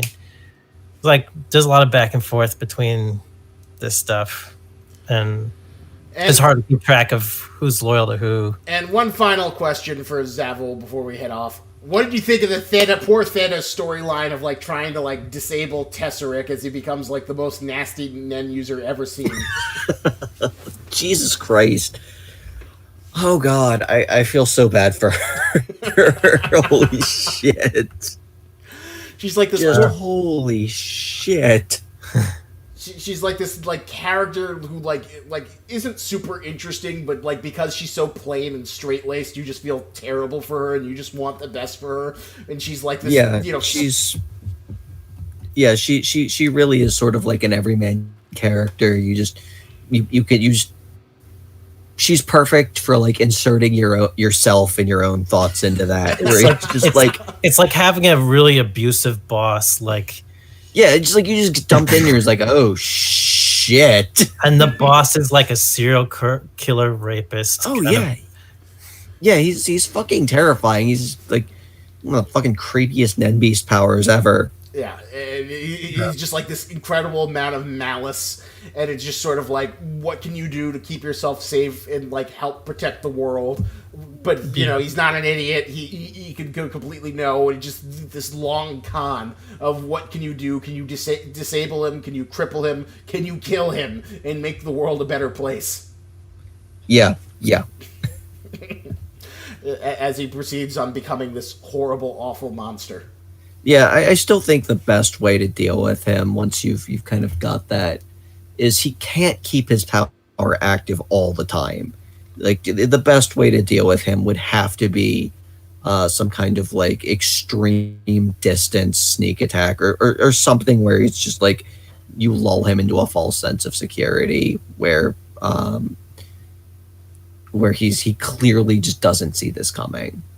Yeah, but he's also got an unknown factor now to him. His second Nen Beast.